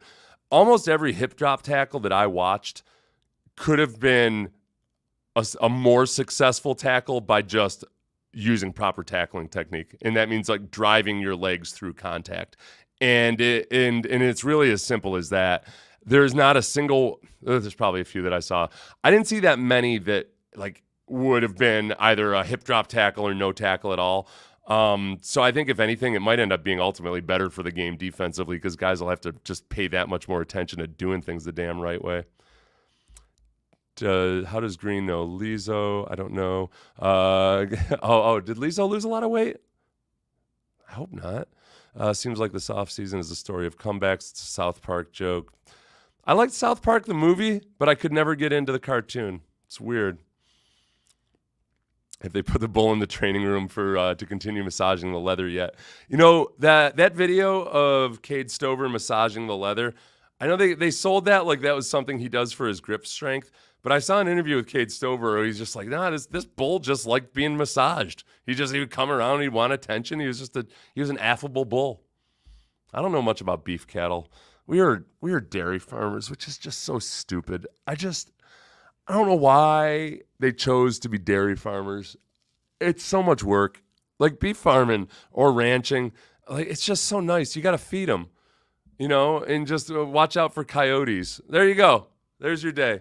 Oh God, just dairy farming. Kids, don't go into dairy farming unless you're ready to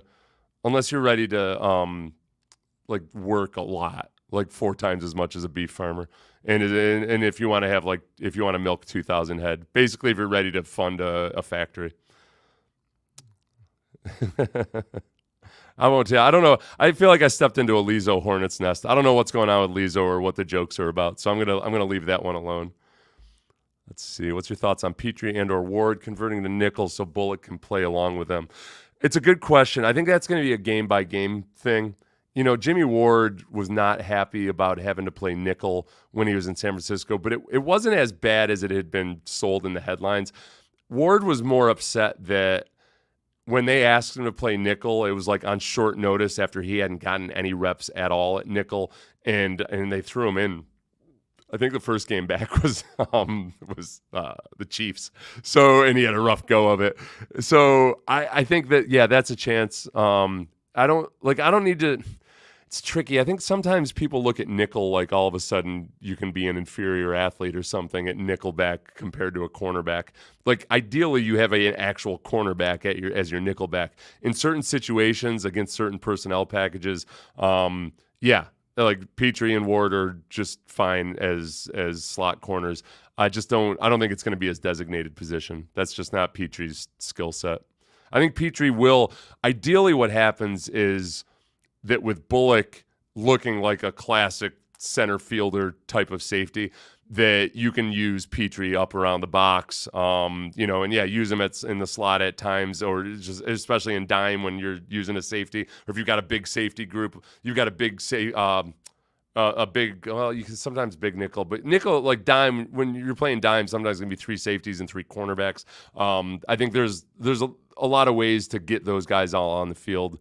And I don't even want to say creatively, but let's see. Why did Kamari fall in the draft? I know his 40 wasn't ideal, but Buddy was locking up all WR1s, has more SEC championships allowed on him. He's a very, very good player. And I think the thing with cornerback is that in the first round especially, they're looking for guys with elite physical traits. And like I think Lassiter is one of those guys who's classically got football speed, but also I think one of the things that people get nervous about with him is that he was very handsy in college. And if you don't have that elite foot speed, it makes it a lot harder to project how that guy's going to transfer to the NFL. Like if he had been, and they let him get away with being handsy. They let guys get away with being a lot more handsy in college. But I think because he relied on being kind of grabby in college, it made teams that much more nervous about him. But other than that, it's just that I think in this scheme as well, he's going to be playing a lot of zone. They've got Derek Stingley that can handle man duties when they need somebody to track somebody all over the field like Amari Cooper in the playoffs. They've got Derek Stingley for that. But this is a defense that is going to play a lot of zone. And for a zone corner, you don't have to have a guy that's got elite athletic skills. You got to have a guy that's willing to hit and tackle. You got to have a guy who's really, really smart and knows the zones and can recognize patterns and do all that stuff. And the second round is a great place to get that guy. So I don't look at it like that it's like a huge I think he went where a lot of people either would have, regardless of what the mock drafts say, it makes sense for him to have gone where he went. And that's not a negative or a positive. You look at Lovie Smith's defenses forever when he was in Chicago and they were really rolling. They had cornerbacks. Not all their cornerbacks had elite physical traits. They had Peanut Tillman, but it's. I think he's fine for this defense. I think he'll be just fine. He's made some really nice plays already, for whatever it's worth in OTAs. Stefon Diggs, if you hadn't heard, the Texans acquired him with a trade in the second round pick that they had picked up from Minnesota. This is the first time we got to hear from Stefon Diggs in a press conference. We've seen him on social media complaining about the potholes in Houston, and you can't fake that. You can't fake that pothole frustration. You think you know potholes. You come live in a city that's built on a bed of clay, and then you learn about potholes, my friend. Here's Stefon Diggs. Oh, sure.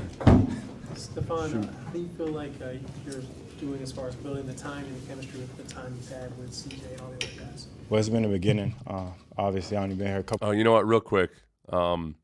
Yeah, like fair enough, but he had the best 3-cone speed drill. Right, yeah, like again, I think when you guys will see what I'm talking about. Like when you watch him out there, like Derek Stingley. Now Derek Stingley went very, very high in the first round, but like that's an elite mover. Where Kamari Lassiter does not have those same skills. Like honestly, watching him in a lot of ways, if you look at like CJ Henderson or Jeff Okudah, those guys just kind of have some elite traits that are hard to find. It hasn't worked out for them. There's plenty of second and third round cornerbacks that have made it in the NFL.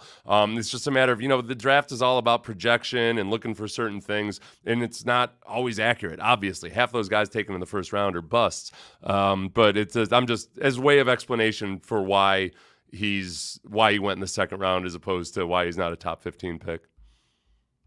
Like, and as far as because somebody brought up his college production as well. Likewise, there's a lot of guys who are awesome in college and never play in the NFL at all. So it's all a big crapshoot. Big guessing game, my friends. They spent some time at OTAs, which was exciting.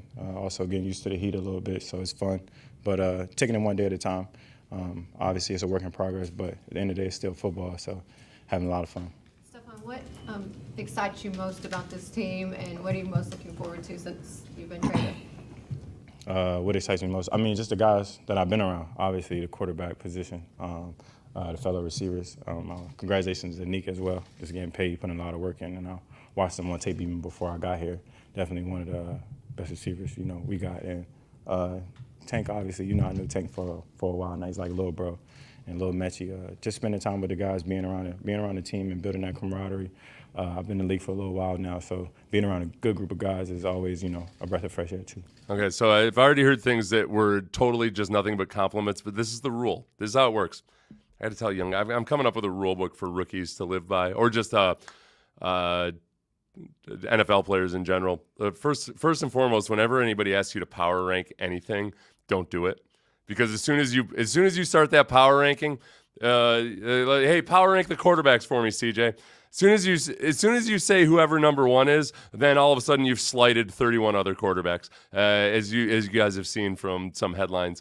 But as far as him complimenting the guys on the team, nothing really there that can be interpreted as shade against Buffalo or anything. But the reality of it was that there is just way more receiving talent on this team right now than there was on Buffalo last year, which is was kind of an issue. I think one of the things that led to Stefon Diggs being as frustrated as he was at times. That's the ironic thing, is that I think one of the sources of frustration for Stefon Diggs, if I were him, would have been that we need more pass catchers. Like we need to be able to spread things out and threaten in multiple areas, but that just wasn't the case. So him coming here, that helps him. It might not help him get 1,500 yards because the ball's going to get spread around a lot more, but it does help him get run after the catch, get wide open more often, all that stuff. I don't think it's going to be an issue. What was your mindset coming in? It's your third team, coming into this situation with this group of guys. What was your mindset walking in? Where did you want to start and have your input, and what was your stamp to say, this is my input on this team, More besides so. what you want to produce on the field?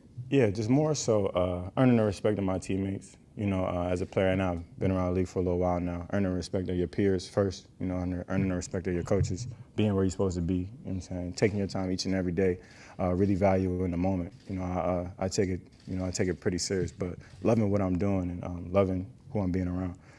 So my impact is going to be more so just taking it one day at a time, being myself. You know, and I can't be nobody that I'm not. I'm going to still be myself, but continue to build and grow in the right direction. That comes from earning the respect of your teammates and being accountable, you know, as far as like with the plays and all the new stuff they got going on. So, you know, like I said, it's only like my 4th day out here, so.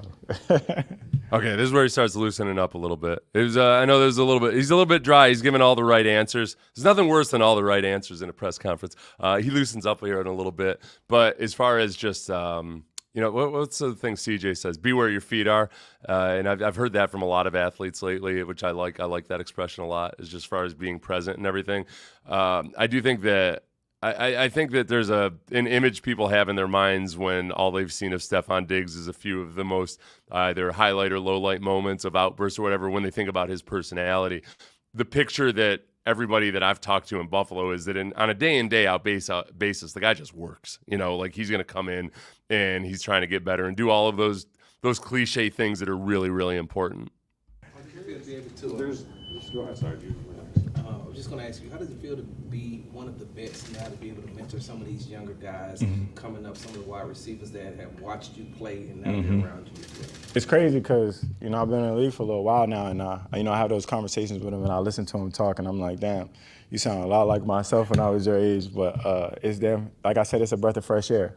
And it kind of keeps me in that mindset, like, I don't know, I just remember being in their shoes, and I'm equally as hungry, if not even more now, you know, because I've had a taste of, you know, the playoffs and getting close and that kind of thing. And I see their mindset and the things that they want for themselves, and, you know, that's everything I always wanted for myself. So it's always like a little chuckle inside when I hear him say, I want this, I want to do this. And I'm like, you're going to get all of that, you know what I'm saying? Just keep working. And, you know, obviously the young guys that we got, they work extremely hard, and they definitely like uber talented. So being around them just like that, like I said, it's a breath of fresh air for me, and it's just like shit.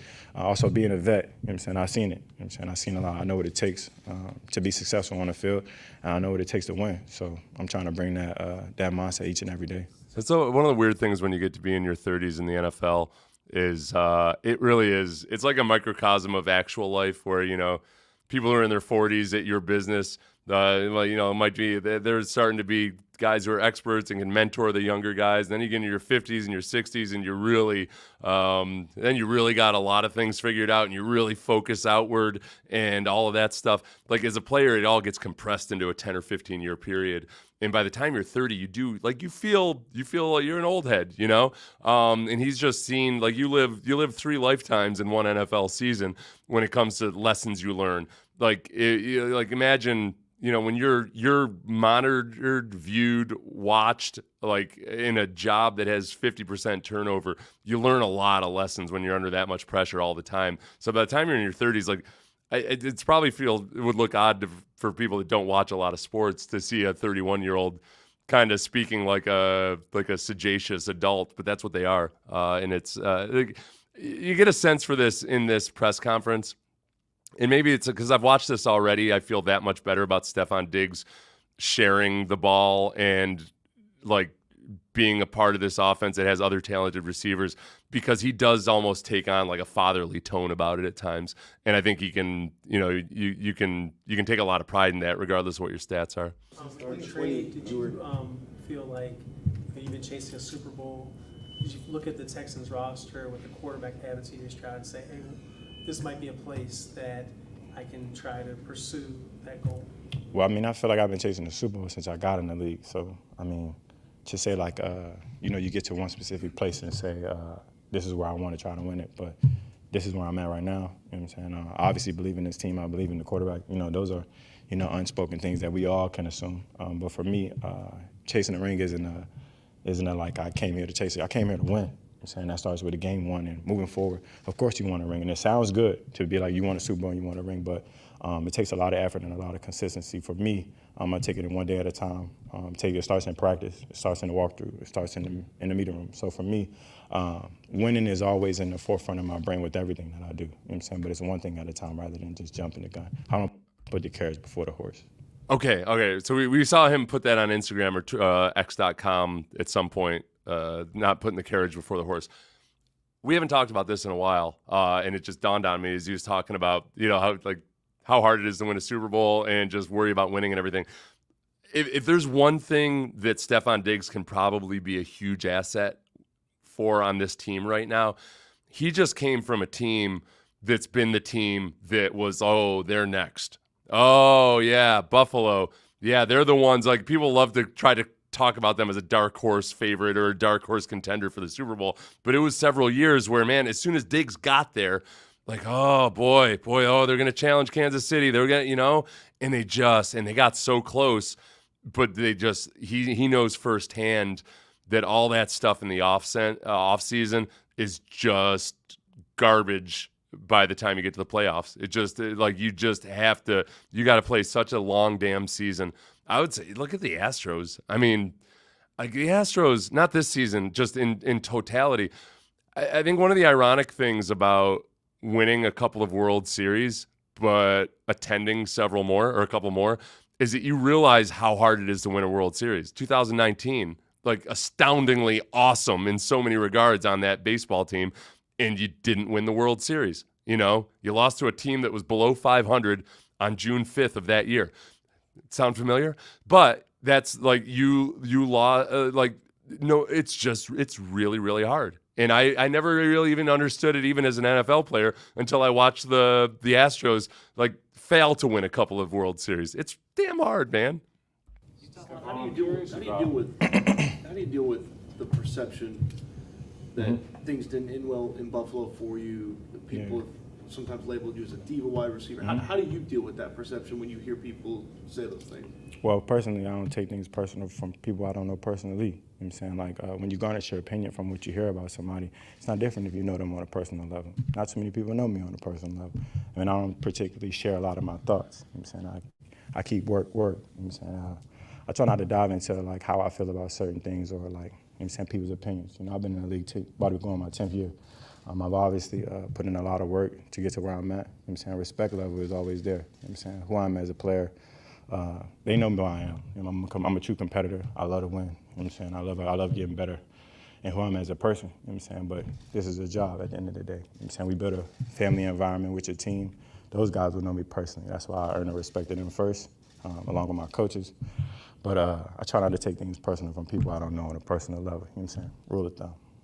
I think the one thing there with Stefon Diggs, I almost if I were an advisor to him or something, everything he said is true. All of that is valid.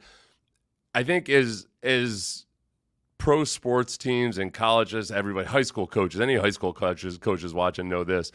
It's you understand that it's a younger generation with social media, and you understand that they're just going to put a lot more things out, and you don't want to squash who they are. So you try to be liberal with it. Plus, you don't want to be the team that is the killjoy of everything. But I do think with Stefon Diggs, if you look back on some of the notable posts on X.com or Instagram, or even when his brother tweeted, "You got to get bruh up out of there," I think that. I would have liked to have seen more management on his side after that. To say, all right, hey, you know what? I got caught up in a moment, or this is actually what I meant, whatever it might be. Because the cryptic tweets, I think a lot of the people who put out cryptic tweets, I think when they do it, they think it's going to be more cryptic than it is. Even Steven Nelson was like this when he talked about it on his podcast. He was surprised that it caused as much attention as it did, that he insulted the GM, or more recently, now that he's still off a team, any team at all, basically threw a shot at DeMeco Ryans. it's not cryptic. It's not even like, if you're going to be cryptic, do it like Laramie Tunsil does. Laramie Tunsil chimes in on social media at times and you have no idea what he's talking about. He might be watching Killing Eve or something on Netflix, but it just happens to happen during something. You don't know. That's a cryptic tweet. You got to be more cryptic when you cryptically tweet. That's my only advice. But if you do have a not so cryptic tweet, address it, and get it out in the open, because that sometimes people overplay the concept of distraction, but it is real, and there are dramas that once a drama is made public, it's so much fuel on the fire. It's throwing a stick of dynamite into the fire, because then everybody, whoever you're having drama with, maybe individually on the team, all of a sudden their entire family and everybody else is asking about it instead of keeping it in-house. Like, the golden rule is the things that need to stay in-house, keep them in-house, because if you got an issue, that's something that should be dealt with in-house. If you genuinely want to make the team better, then keep it in-house. And it's really only a few times that it's happened with Stefon Diggs. And like I've said before, his track record is that the first 2 or 3 years he's on a team, it's nothing but roses. And right now he's on a 1-year contract, so I'm not worried about it. A lot of talent on the offensive side of the ball, yeah. a lot of receivers, a lot of mouths to feed. Hell yeah. Is that a good thing, a worrisome thing? Like, how do you balance just everyone kind of getting theirs and also winning? I feel like that's something I knew coming in. By the way, yeah, he dropped at least 4 shits on here that we Figgy. I think Figgy was producing at the time when this press conference on that he had to dump him 4 times. There's nothing Figgy can do on the fly when somebody says like that. I can play it here on YouTube, but we just can't do it on the radio. I'm saying before I got here, obviously know that Nick had a hell of a year. Tank just got hurt. He was going to have a hell of a year. And it's always a balance. It's not my job to sling the field around. It's my job to call the plays. I just got to get open and catch it. So for me, it's not nothing I would worry about, considering, you do your job, you get the ball. And I feel like this offense is one of those offenses that got a lot of horses in the stable, you know what I'm saying? You let them all loose, we'll figure the rest out. Yeah, I think, and that's the right answer. That's the media training answer to give, but I think it is also genuine. His issue in Buffalo, I think, was more about the way the offense was operating and him being marginalized in it in really a weird way, too. Bills fans even, in watching the games last year and going back and there's a couple really smart Bills YouTubers that went and broke down a lot of his film from after he stopped being used as much and showed he got open a whole bunch. It was just the offense was in transition and they were trying to re-engineer the way Josh Allen was playing, spread the ball around more, and all of that was good. It was herky jerky at times. So I don't worry about that with CJ. Like, CJ doesn't need to be re-engineered right now. He just needs to keep building on what he did. One thing somebody saw, I'm 45 years old. This is the closest I get to social media. I'm really enjoying YouTube. Like, I spend way more time on YouTube. Aside from all this stuff, I spend way more time on YouTube now than I do on any other platform, just because it's generally, I think there's people who have an appetite for long-form content, and Twitter is the exact opposite. It's short little sound. How can I insult somebody most entertainingly, or how can I take something out of context and use this against that person? And it is venom. It is just venom. I credit Derek Stingley for saying he stays off of Twitter, that he sticks mostly to Instagram, and then on YouTube, if you stay away from the shorts, especially, it's like. People who are watching, I've been doing this for an hour and 52 minutes. That's idiotic. And yet, you guys have attention spans. It's nice. You can disagree with somebody and actually hash it out a little bit. It's also me getting to speak from a podium here more so than anything. So maybe I'm just selfish. Maybe I've just got too big an ego. Twitter has become in the life of Colby, I cannot. That woman. The woman the hockey fan that flashed, it was showing up on my timeline like anywhere it was. I'm just trying to get news on OTAs, and sorry, little old lady sitting next to me. Those are boobies. You've never seen them like that before. They didn't start manufacturing those until the 1980s in Houston. And you guys don't know that they were invented in Houston, so you can either thank us or blame us. CJ, we talked to CJ like a month ago about y'all meeting at the Pro Bowl and y'all developing a relationship. Crazy, right?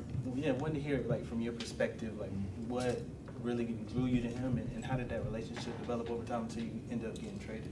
So that was a little quieter. He was asking about, you knew CJ from the Pro Bowl. How did the relationship develop? Obviously, like at the end of the season, it was a lot of gray area as far as like what I was going to do, as far as like whether I was going to be in Buffalo or not. And then going into the Pro Bowl, obviously that's a place where like the best athletes in the world are, the best football players in the world are, and just happened organically that he was not too many seats from me at the Pro Bowl where we get dressed and did all that, and we had chopped it up a little bit, and I kind of like got to know him a little bit. And I'm like, damn, he pretty cool. So kind of when things started hitting the fan and Houston was kind of on the radar, I was like, this damn. Ironic, I don't believe in coincidence. Everything happens for a reason, you know what I'm saying? And I asked God to light my path, and here I am. So it was definitely something to get super excited about. I don't know how many times I smiled. I wasn't here yet. I didn't get to share the smiles with y'all, but I promise you, I'm super happy. He's very happy. Everything happens for a reason. All right. We could have a long philosophical debate about that. Like I've always been, it used to grate against me, like everything happens for a reason. I guess the way I've started to interpret that lately is that like everything happens and then becomes a reason. And that it's really like, it's a reason for something that you're going to do later on. But like how you interpret whatever happens is like, that's completely and totally up to you. Like which direction you choose to take after that happening, you'll look back on it and you're like, oh yeah, that happened for a reason. And if you live your life in such a way that like whether you interpret them as signs or what have you, there was way fewer things that should be interpreted as negative than actually are. So I don't care how he interprets it. I'm glad that he has that interpretation of it. 2020, you were top 4 in receiving yards, touchdowns, everything in that aspect. And obviously, you get traded. So what kind of went through your mind when you were traded? I mean, for me, like I try not to get too personal, but I kind of felt it was going in that direction. Like, throughout the season, it had some ups and downs, especially after the first 8.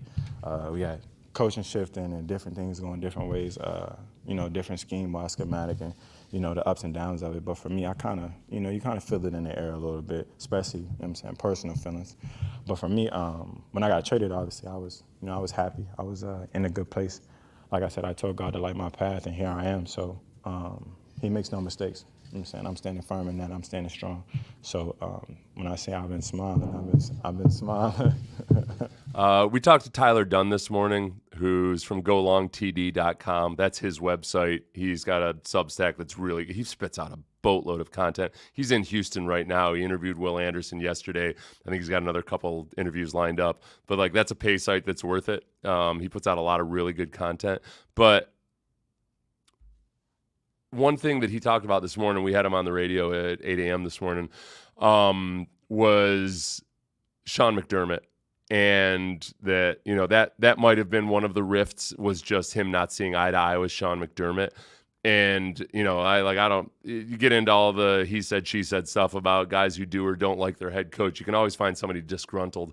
But I do think that Sean McDermott and DeMeco Ryans, though they're both defensive coaches, I think they're wired differently. Other than Steven Nelson, I have yet to hear a player take a shot at DeMeco Ryans, and that wasn't even like a shot at him as a coach or anything like that. But like I think it's funny. A lot of Bills fans now are angry with Stefon Diggs, and I get it. I understand it. That's what happens.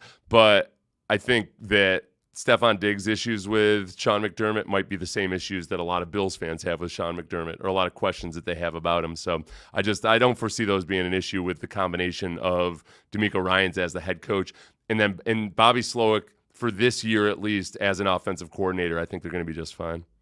There couldn't be two climates probably more different in the NFL than Houston and Buffalo. So you kind of noted that earlier, but are there things you're doing to kind of adjust to such a big change, like on and off the field? Yeah, it's a little crazy just because the previous places I were, it was like, it's not hot. It was like kind of cool, you got good weather for the most part until it get cold out. And then you come to a place like this and it's like, damn near HELL out here every day. But as far as like my approach with the game, being somewhere new, I kind of partner that with just being a professional and hydrating the right way. No extracurriculars during the week, trying to have all the energy that you can, and really just taking my time. You know, the nutrition part is obviously another layer, but as a professional and damn near as an adult, like the older I get, you got to take care of your body a little bit more. So I'm packing on a little bit. So we'll see. Okay, all right. I gotta write this down.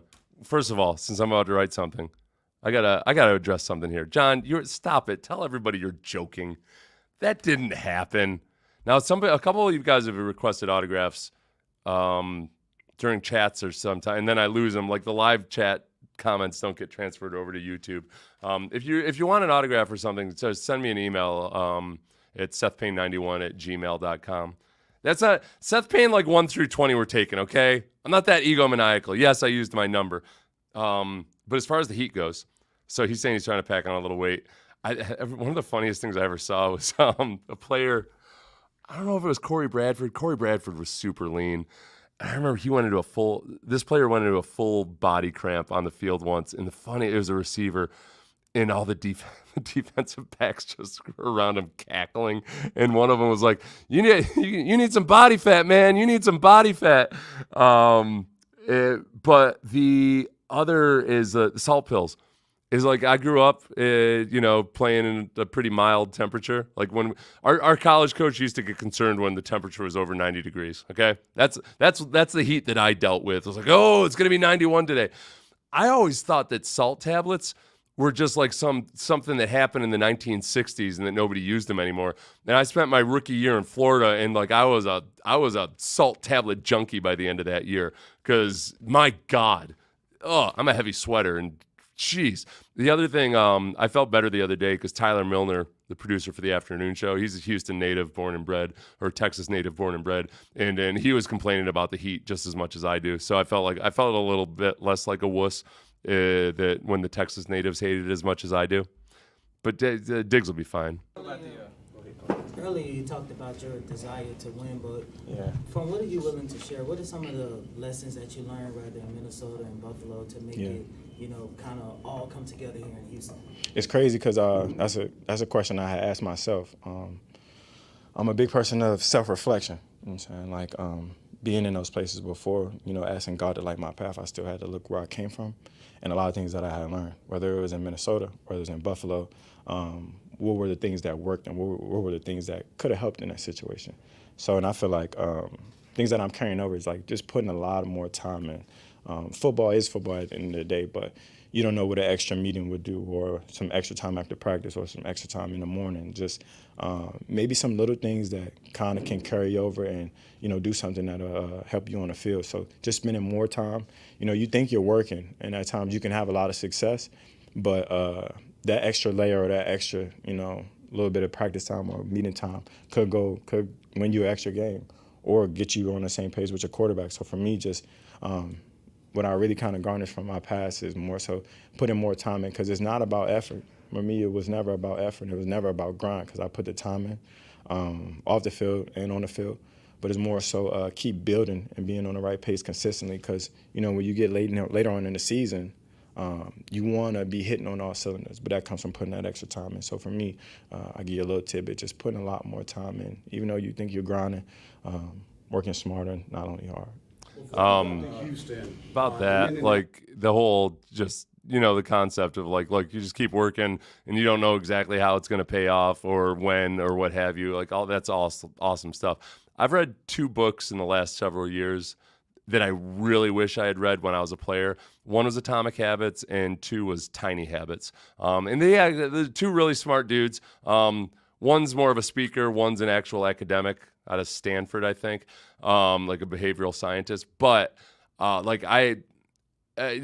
for me as a player, I wish I had more of that understanding that like you don't always have to be thinking about your the long-term goals while you're working out or doing any given thing. Like it's about just like attacking that thing in that moment and just trusting because it's part of your process and you've thought it out and it's a good thing to do, that you just habitualize all of it. And I worked really, really hard about everything. But it's just, you can always improve. And I think guys are smarter about that these days. You've heard CJ talk a lot about basically what amounts to compound interest. I've told you guys, I don't worry about him as an investor because I think that he very much understands that the improvement isn't always noticeable, that it's all these tiny little wins. People love to say get 1% better every day. That's too aggressive. Like, it really is. If you get 1%, do you realize, like, if you got 1% better every single day, I don't know, somebody run this through a compound interest calculator, you'd be like 4 times better within several months. So 1% is aggressive. Get 0.1% better every day.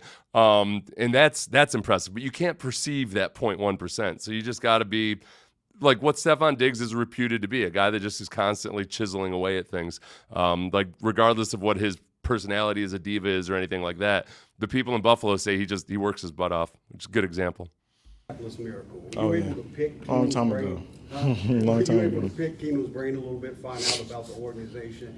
And lastly, does the brother matchup, the Diggs matchup, take on a little extra meaning this year in the Battle of Texas? I think that's a 2-for-1 question. I'll let you pick one and let somebody else pick the last one. So you That's good. That's good. I don't know. It's look, especially after practice as an athlete, when somebody asks you 2 or 3 questions all at once, like it's gonna be gone. Whatever that first question was, whichever one you answer, you're gonna have to ask them to remind it, and you can't give a fully committed answer necessarily when you're thinking about 2 things at once. You could pick one you want, though. There you go. I knew you was going to pick that one. It's later on in the season. Right now, I'm spending a lot of time with my brother. Obviously, he's healing up, getting on the right pace with his rehab and his recovery. I want to see him hitting on all cylinders. But, down the line, that's down the line. That's something I can get excited about when it comes. But it does actually add a little extra incentive, closer to that holiday. You know what I'm saying? We get that win. Okay, yeah, I hadn't even. It's weird. That's kind of a big deal, but I hadn't even really thought about it. Is that now you've got the CJ versus Micah, which feels like a brotherly relationship, like the way you talk to your, the way you get in arguments with your brother and everything. They can make fun of each other, but it's all good. But then I guess with Stefon and Trayvon, I just hope that it does not become a social media battle that goes too far somehow. I don't know how it would or where. I feel like Trayvon might be a little looser than Stefon even. As far as my mind off topic, this is what I've learned about that as a radio person, is that people appreciate it for like in 30-second bits, but you gotta get back to the Diggs, man. And yeah, maybe what okay. It's exciting. We're gonna end with Sarge and Aaron. I know that you're big on family. You just got to talk about your brother. We looked at the Texans from a talent standpoint, but I was there when you came to the J.J. Watt Charity Softball Classic, and the way that the legends, the Houston Texans legends, embraced you.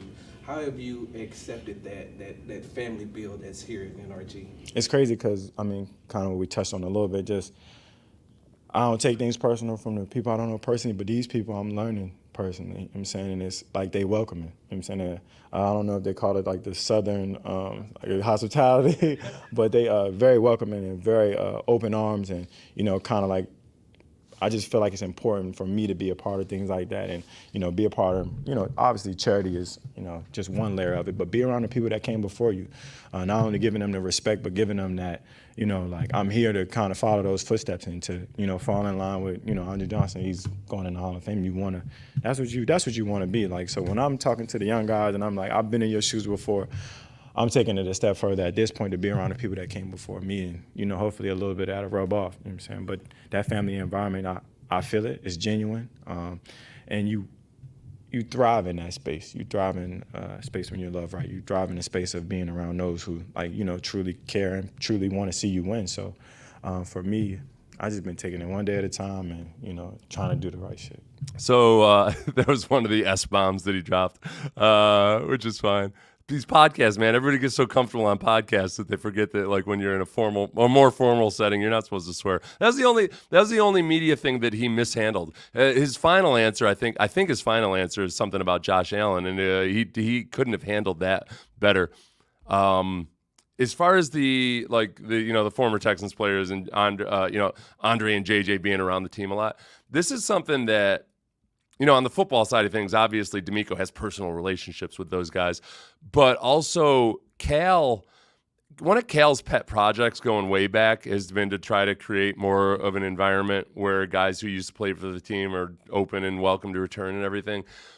But there was something going on when Easterby was here, where it was weird. Like there was almost like a stiff arming of former players, and I'm not just talking about all former players, because frankly, we can be a pain in the ass group at all. Like if you're trying to, we can be a pain in the ass. Like some more than others, but talking about the non-Andre Johnson and J.J. Watt types, but even like Jonathan Joseph. Jonathan Joseph was at that press conference when Lovie Smith was introduced. And one of the things that I remember Sean Pendergast and I kind of talking about it and noticing was that right at that moment when Lovie Smith was hired, remember when it looked like Josh McCown was a finalist for the position and we're all like, what? Like, I'll tell you internally, Sean and I were having conversations like, what are we gonna do if they hire Josh McCown? Like, I don't know if I can stay on this job if they hire Josh McCown. I can't go through this. I genuinely felt that way. I wouldn't have left it, but man, I was not looking forward to it. And then everything got turned on its head. In that first press conference, you could sense that Jack Easterby had been marginalized. And from that point forward until he was fired, several months later, it was a big change in the organization. And also at that same time, and then especially since DeMeco got hired, because former players, guys that played, like I played with DeMeco, like we're 100% on board with that. Like we all love DeMeco for all the reasons that everybody else loves DeMeco. So that's an environment that you get it with some teams, you don't necessarily get it with others. Excuse my language for anybody who can't cuss. Yes, sir. St. John's High School. There we go. I used to beat your ass though, so. Sorry. You're right. When you look at the creativity. Oh, that was Aaron Wilson. Aaron Wilson must have gone to a high school that competed against Steph Diggs in high school. Mm-hmm. As you talk with him, talk football, what are your impressions of Bobby and kind of what you guys can cook up together? I just saw him move the pieces around last year. You had a star receiver get hurt. And when I speak of star, I think Tank's a star, straight up and down. Get hurt, and you still had other horses in the stable come in and play very well, play at a high level. Obviously with Neek, I feel like you give him the pieces, he's going to make him shake. Obviously when I look at his offense and the time that I've spent with him, kind of relaying back to, a couple teams that I've seen on tape, and he showed me a little bit. And those guys had a lot of stars on that team. You know what I'm saying? They played at a very high level, and they had a lot of success. So, like I said, there's a lot of horses in the stable. I really look forward to making it all shape. Thank y'all. Last one right here. Oh. We got. He thought he was done. This ends up being a good, very. I don't think it was a diplomatic answer. I think he spoke from his heart about what he feels about Josh Allen and the positives that he does. But I have noticed something too, by the way. He does like the horse analogies because he's used the carriage before the horse a couple times, and he's talked about a lot of horses in the stable. Josh Allen said that you were very instrumental into making him the quarterback that he was at the end, that he is now. How instrumental do you think Josh was to helping you elevate to the next level of receiver that you ended up becoming? I feel like he was a intricate piece in my career because if you couldn't hear that, he asked how important was Josh Allen in your development. At that point, when I left Minnesota or whatever, I presume I was a good player. You know what I'm saying, but I always felt more for myself. I felt like I was better than that, that I could be better than that. And I kind of, up to that point, I was just like, shit, I'm going to roll the dice and bet on myself. You know what I'm saying? And they sent me to Buffalo. I don't know if they sent me to Buffalo with the most kindest, with the most great intent, but all's well ends well. When I got to Buffalo, Josh was still my guy. You know what I'm saying? Like, people don't really understand what it's like to be out there. You know what I'm saying? And he really embraced me. You know what I'm saying? He kind of had that Southern hospitality. You know what I'm saying? So for me, he embraced me. We spent a lot of time, and I probably wouldn't be right here if it wasn't for him too. So, I got a lot of love for that boy. So y'all give him a hug and a kiss for me. Okay, to explain, if you just joined, the Southern hospitality thing, because Josh Allen doesn't have a hint of Southernness to him. From California, played up in wherever, Montana, whatever. That was a callback to something from earlier in the press conference, and Let me get rid of it. I'm going to get Tank up here next. Yeah, I look all right. We'll get the Tank in a second. Yeah, the trade for Stefon Diggs that ended up yielding Justin Jefferson for Minnesota, in a way I feel a little bit indebted to both Minnesota and Stefon Diggs for ruining the Tennessee Titans, because I think the Titans thought, like, a couple teams have figured, like, we'll trade away A.J. Brown and we'll just get the next Justin Jefferson in here. As last we heard a couple days ago, they're going to try to use Burks, right, in Tennessee on special teams. If he wants to make the team, he's going to have to be good on special teams. So thank you, Stefon. Thank you, Buffalo Bills. Thank you, Minnesota Vikings, for ruining the Tennessee Titans. So Tank Dell, completely healthy, looks as fast and as electrically athletic as ever, and he speaks about his gunshot wound a little bit here. He doesn't want to talk about it too much, but a whole lot of other good stuff here from Tank Dell. Perfect.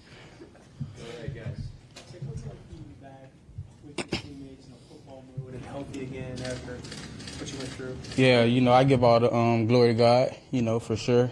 It's been a blessing, nothing short of a blessing, just to be out there, just running around. I don't even have to get the ball, just running around and just running routes, just feeling love from my teammates. It feels great. It's nice to run around instead of having some slowpoke stuck in front of you at a private party while you're trying to get the hell out of there. I need to know that guy needs to. I don't blame the people who are shooting at each other. Okay, yeah, I just probably blame them a little bit. It was the guy that Tank was stuck behind. Tank's got 4.3 speed, and he's stuck behind some offensive lineman in that club, damn it. Social about what happened that night. Are you able to tell us, I know this is the first time we're hearing from you about the incident in Florida, the shooting, Yeah. kind of where you were in proximity, maybe how it's changed your perspective at all? It definitely. That was Zach from KHOU. He was standing in the back, so you couldn't hear him. He basically just said, asked about the nightclub shooting, and has it changed your perspective at all? I don't want to keep reliving the experience. It definitely changed my perspective of things, like, hanging around, like, just not even hanging around, but just being around the right group of guys and stuff like that, or being in the right situations. But, just wrong place, wrong time.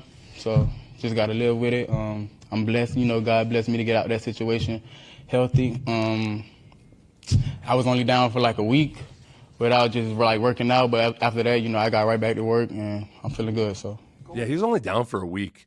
And then he goes into some lingo later on that I got sad for him that he even knows this lingo about gunshot wounds, and that he had to go through that ordeal, in which he was a complete victim. But he talks a little bit more about staying out of situations like that later on. But yeah, a week. So as we know, he's made a full recovery.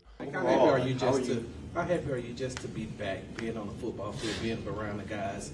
And how is it being around, one of your best friends, CJ Stroud? Yeah, man, words can't explain, man.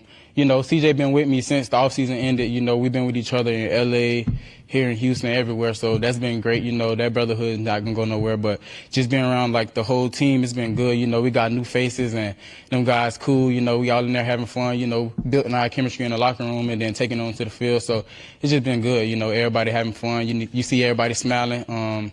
We got something special brewing here in the organization, and we're ready to get to work. All right. One thing about that, as far as the having fun part, for one, I've noticed.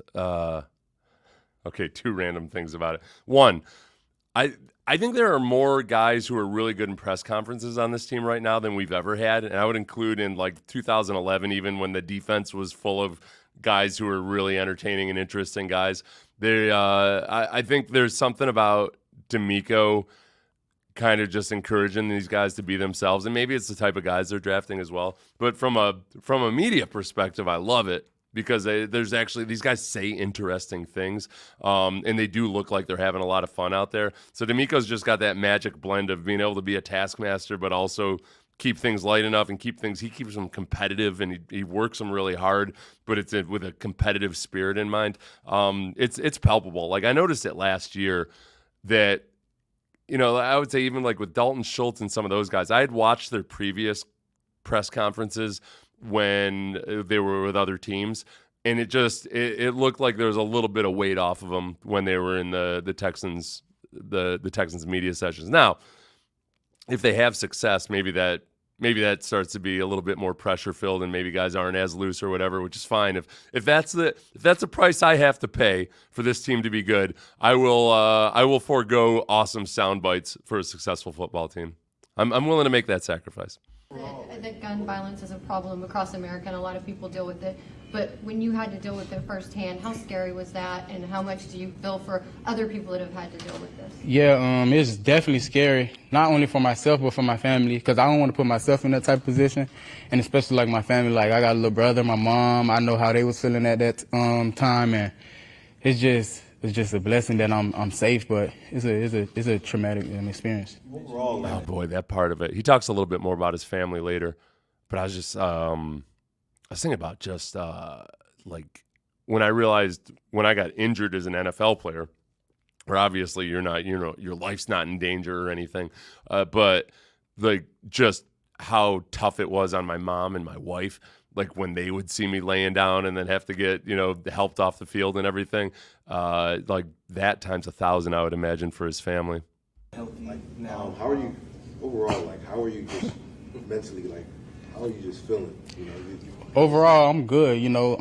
I go to church every Tuesday. I pray every night, pray every morning. I know I got God on my side, and that's the most powerful thing to have. I got God on my side. I keep him first in everything I do, so I feel good. I got the right group of guys around me, keeping my head up, my mom, my pops, people back home, like my grandmother, everybody praying for me and just calling me, checking in every day now. Like, they just call. My grandma texts me every day now. Like, it's crazy, but it's like, it's good. I'm good. My mental's right, and I'm just ready to get back to work. Ready. Okay, if you guys are listening to the show today, we played that bite, and I was like, sounds like, so you get a non-life-threatening gun wound. It sounds like you start to hear from the people you love a lot more.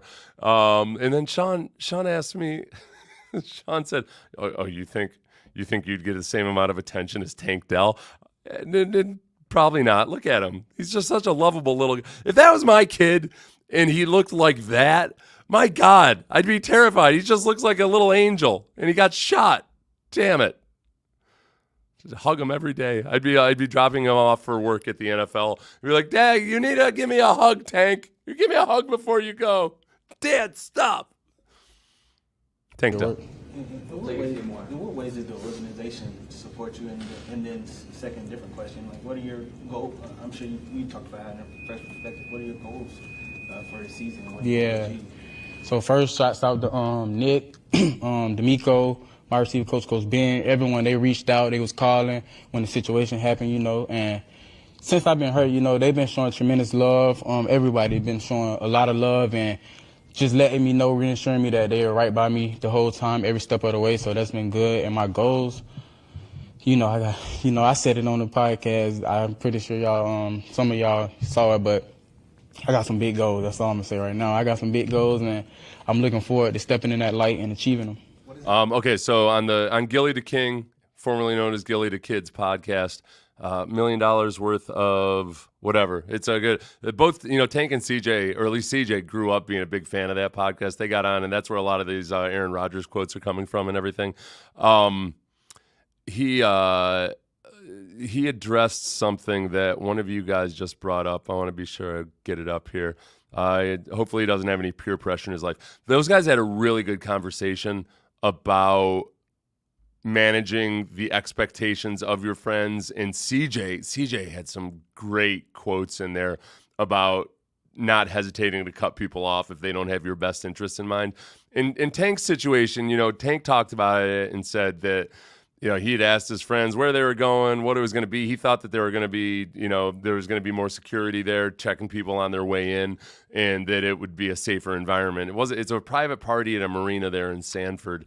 But Sanford has one of the highest crime rates in the country. And, Tank talked about how his dad had resisted moving out of Daytona or that area. But now he's on board. Like, his dad's going to come and live in Houston now.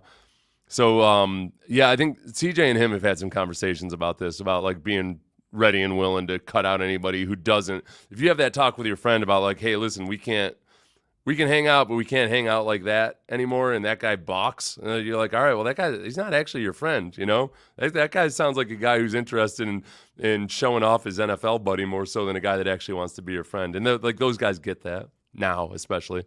I like being with Stefon Diggs, being around him, watching him operate. Yeah, me and Diggs like this. That's my guy. So, you know, he been in the league for a minute, and he know the steps to take to get there. And he's been a leader since he came in the locker room, you know, speaking to us and just giving us knowledge, giving us game, you know, pouring back to us and making sure we know the steps to take to get to where we want to go. So he's been nothing short but amazing, the whole group of receivers, all of us. But he's ready to, you know, ready to go. You know, he still got that it factor. And I feel like, you know, with all us coming at the opposing teams, it's gonna be special. Tank, how much credit do you give to your trainer, Justin Allen? Because ever since your injury, we've been seeing you work out with him. Yeah, Jay Allen, that's my guy. I give a lot of credit to Jay Allen. Okay, so Jay Allen, let me real quick, because the last question, it's getting late in this podcast. Damn it. I had something to say to you people. I can't remember. It'll come to me later. You know, my off times, during the off season, I'm off. I remember. He talked about his goals. So on that podcast, he said that his goals were to get 1,300 yards receiving and 10 touchdowns. I worry about that. I don't worry about it. I don't think all of a sudden Tank Dell's going to become disgruntled or anything. But it is tricky in a team like this where potentially when you have all those guys and if they all stay healthy, the ball is going to get spread around a lot. I think honestly, the best indicator of whether a guy is really thriving in this offense this year would be things like yards after the catch, yards per catch, total touchdowns. And I think the opportunities for total touchdowns is going to be a lot better than your opportunity for getting 1,300 plus yards because they've got Stefon Diggs, they've got Nico Collins. God, I hope they have an actual good rushing attack this year because that's not just I trust Joe Mixon. They got to get the rushing attack in totality a lot better with the offensive line and the tight ends. I include the tight ends in that. But yeah, the 1,300 yards, I wouldn't get fixated on that as much because he could have an astoundingly awesome year. But if three guys on the team have 1,200 yards receiving, it's not like any one of them had a disappointing season. Always with Jay Allen, he had different workout plans for me. We go do hill works, outside stand work, in the weight room. We doing explosive things, upper body. We doing a lot of stuff that he putting together for me, and it's for free. So, so appreciate you, Jay. But man, bro, he been amazing, bro. He doing a good job. There's another wide receiver in that, another young wide receiver that's had to handle multiple adversity. Were you able to lean on Mechie through some of the things you've gone through last year and this year? And what have you seen from him and his growth coming back to the game? Yeah, Mechie, that's my guy. Me and Mechie close. Just like me and Mechie, me, Mechie, and CJ for sure. Like we always have deep talks. Like we always with each other. We always have deep talks, and just like what he went through, he's showing me life is it's bigger than ball. But this is what we want to do for sure. But when he had his experience with the cancer and things like that, he was just showing me he was telling me it was it opened his eyes way more. And then when I just had that experience, it opened my eyes. If I want to go, I want to go. I got to cut things out of my life that so I can achieve what I want to do. So me and him, we had big talks. But man, Mechie, he's been doing great. I know you guys been watching, but he's been putting a lot of work in. He's ready to rock. He's ready to roll, man. He's smiling every day, funny. He's ready to go to work. So it's been great. There are a couple clips out there of John Mechie, and even in a couple of clips where there's a Tank Dell reception, there was another one where there was a Stefon Diggs reception. But I'm watching John Mechie in his cuts, and he does, man. He sits down and plants and moves really well right now. And he had a double move on somebody that was textbook. It's like he sold the first route and then cut back in. He's not like a 4.3 lightning fast type of guy, but the quickness, the route running, the understanding and reading of defenses, that's where he's going to have to bread his butter. And, having that relationship with CJ Stroud it seems like he kind of tagged around whenever CJ was having a personal workout this year. It looked like John Mechie was there, at least when it made it to Instagram. So I'm allowing myself to get excited about a potentially different John Mechie now. post cancer, post ACL before that. This will probably be the best version of John Mechie we've seen, but he's also now on an extremely competitive wide receiver group. Two things. Going forward, do you plan on doing anything to help other people that might help them avoid a situation you were in, or is it just something you're going to talk about? Yeah, me and my agent been having talks about it. So yeah, I'm definitely gonna do something. We can kind of come up. He asked if they're going to do something about either firearms awareness or whatever it might be. Tank says that he's talked about it with his agent, and then they followed up with like anything specifically, which I felt bad. I felt bad for Tank Dell in this moment. With something. Now I'm not sure what we got in plan yet, but we're gonna do something soon. So. Yeah, come on, man. You don't believe me? Well, like what? I'm gonna do something. All right. What are you, my mother? Now this is your second year in the league. Like, how different is it walking up? When are you gonna mow the lawn, Seth? With the OTAs, a relationship with CJ, a relationship. Oh yeah. I wouldn't say I'm comfortable because I'm never comfortable. You never want to be relaxed, but I'm way more comfortable than I was last year for sure. Just knowing the playbook, knowing where I'm supposed to line up, knowing where I'm supposed to be, and just going out there to have fun. You know, Coach DeMeco, them harp on iron sharpen iron. So just working hard and having fun doing it. That's the main thing. So. Have you noticed Iron sharpens iron. I hope we get a few new cliches out of the team this year, or at least mottos. I like mottos. Iron sharpens iron. Swarm's going to be with us forever. You got to see whatever's on the motivational T-shirt during training camp. I'm a sucker for motivational training camp T-shirts. Difference in CJ as well. Say that again. Have you noticed a difference in CJ as well going into year 2 for him? Yeah, he definitely stepped into that leadership role way more than he did last year. Like last year, don't get me wrong, he was a great leader, but now you can see it like any miscues at practice, he's on us. Like he like, all right, bro, come on, like but he's definitely stepped into the leadership role and he's ready for it. He know we got a target on our back now. Like last year was a prove it year, and we still haven't proved ourselves. Don't get me wrong, but we know that like people is looking forward to watching the Texans play football this year. So. He's not taking that lightly. Like he want to give the fans a show. So he's been on us like crazy. So it's been good though. Yeah, that part of CJ as a leader is it's really more of a nuts and bolts thing. Like I don't think anybody doubted that CJ was gonna grow as a leader and everything. But this year, coming into this time of the season where he's not competing for a job, he's not learning the offense, he's not learning all of his wide receivers. He's got to learn Stefon Diggs and some of these younger guys. You can just I don't want to say put it into warp drive because there's still a lot of building that needs to go, and some of it's just simply reps. Like with a quarterback, no matter how smart you are, no matter how much film you watch, there's no replacement for seeing it on the football field. But then also having that recall from things that happened last year. The thing I'm really excited about with CJ is, he strikes me as a guy like that's going to have a folder on his computer, or maybe CJ's probably a notebook guy on each defensive back, on each linebacker or defensive end, like anybody on the defense that has tells when it's going to be a blitz, because almost everybody has them, especially, linebackers and defensive backs get a little bit antsy when they are the guy on a blitz versus when they're faking blitz or showing blitz, and finding those tells and having those, like, it goes a long way. Like it happened like as a defensive lineman, there'd be offensive linemen would have just some little tell in their stance, and then you've got it. And if they're in your division, like, you just hope that guy doesn't stop doing that stupid thing that he's doing, because my God, it's awesome. Sometimes this is offensive players sometimes will think that defensive players are dumber than we actually are. And it's not that we're not dumb. It's just we're not as dumb as they think we are. And they won't change their audibles enough or as often. They do it a lot more now because there's just so much audio on the field. There's so many guys mic'd up in the TV broadcast. You can hear the audibles a lot better.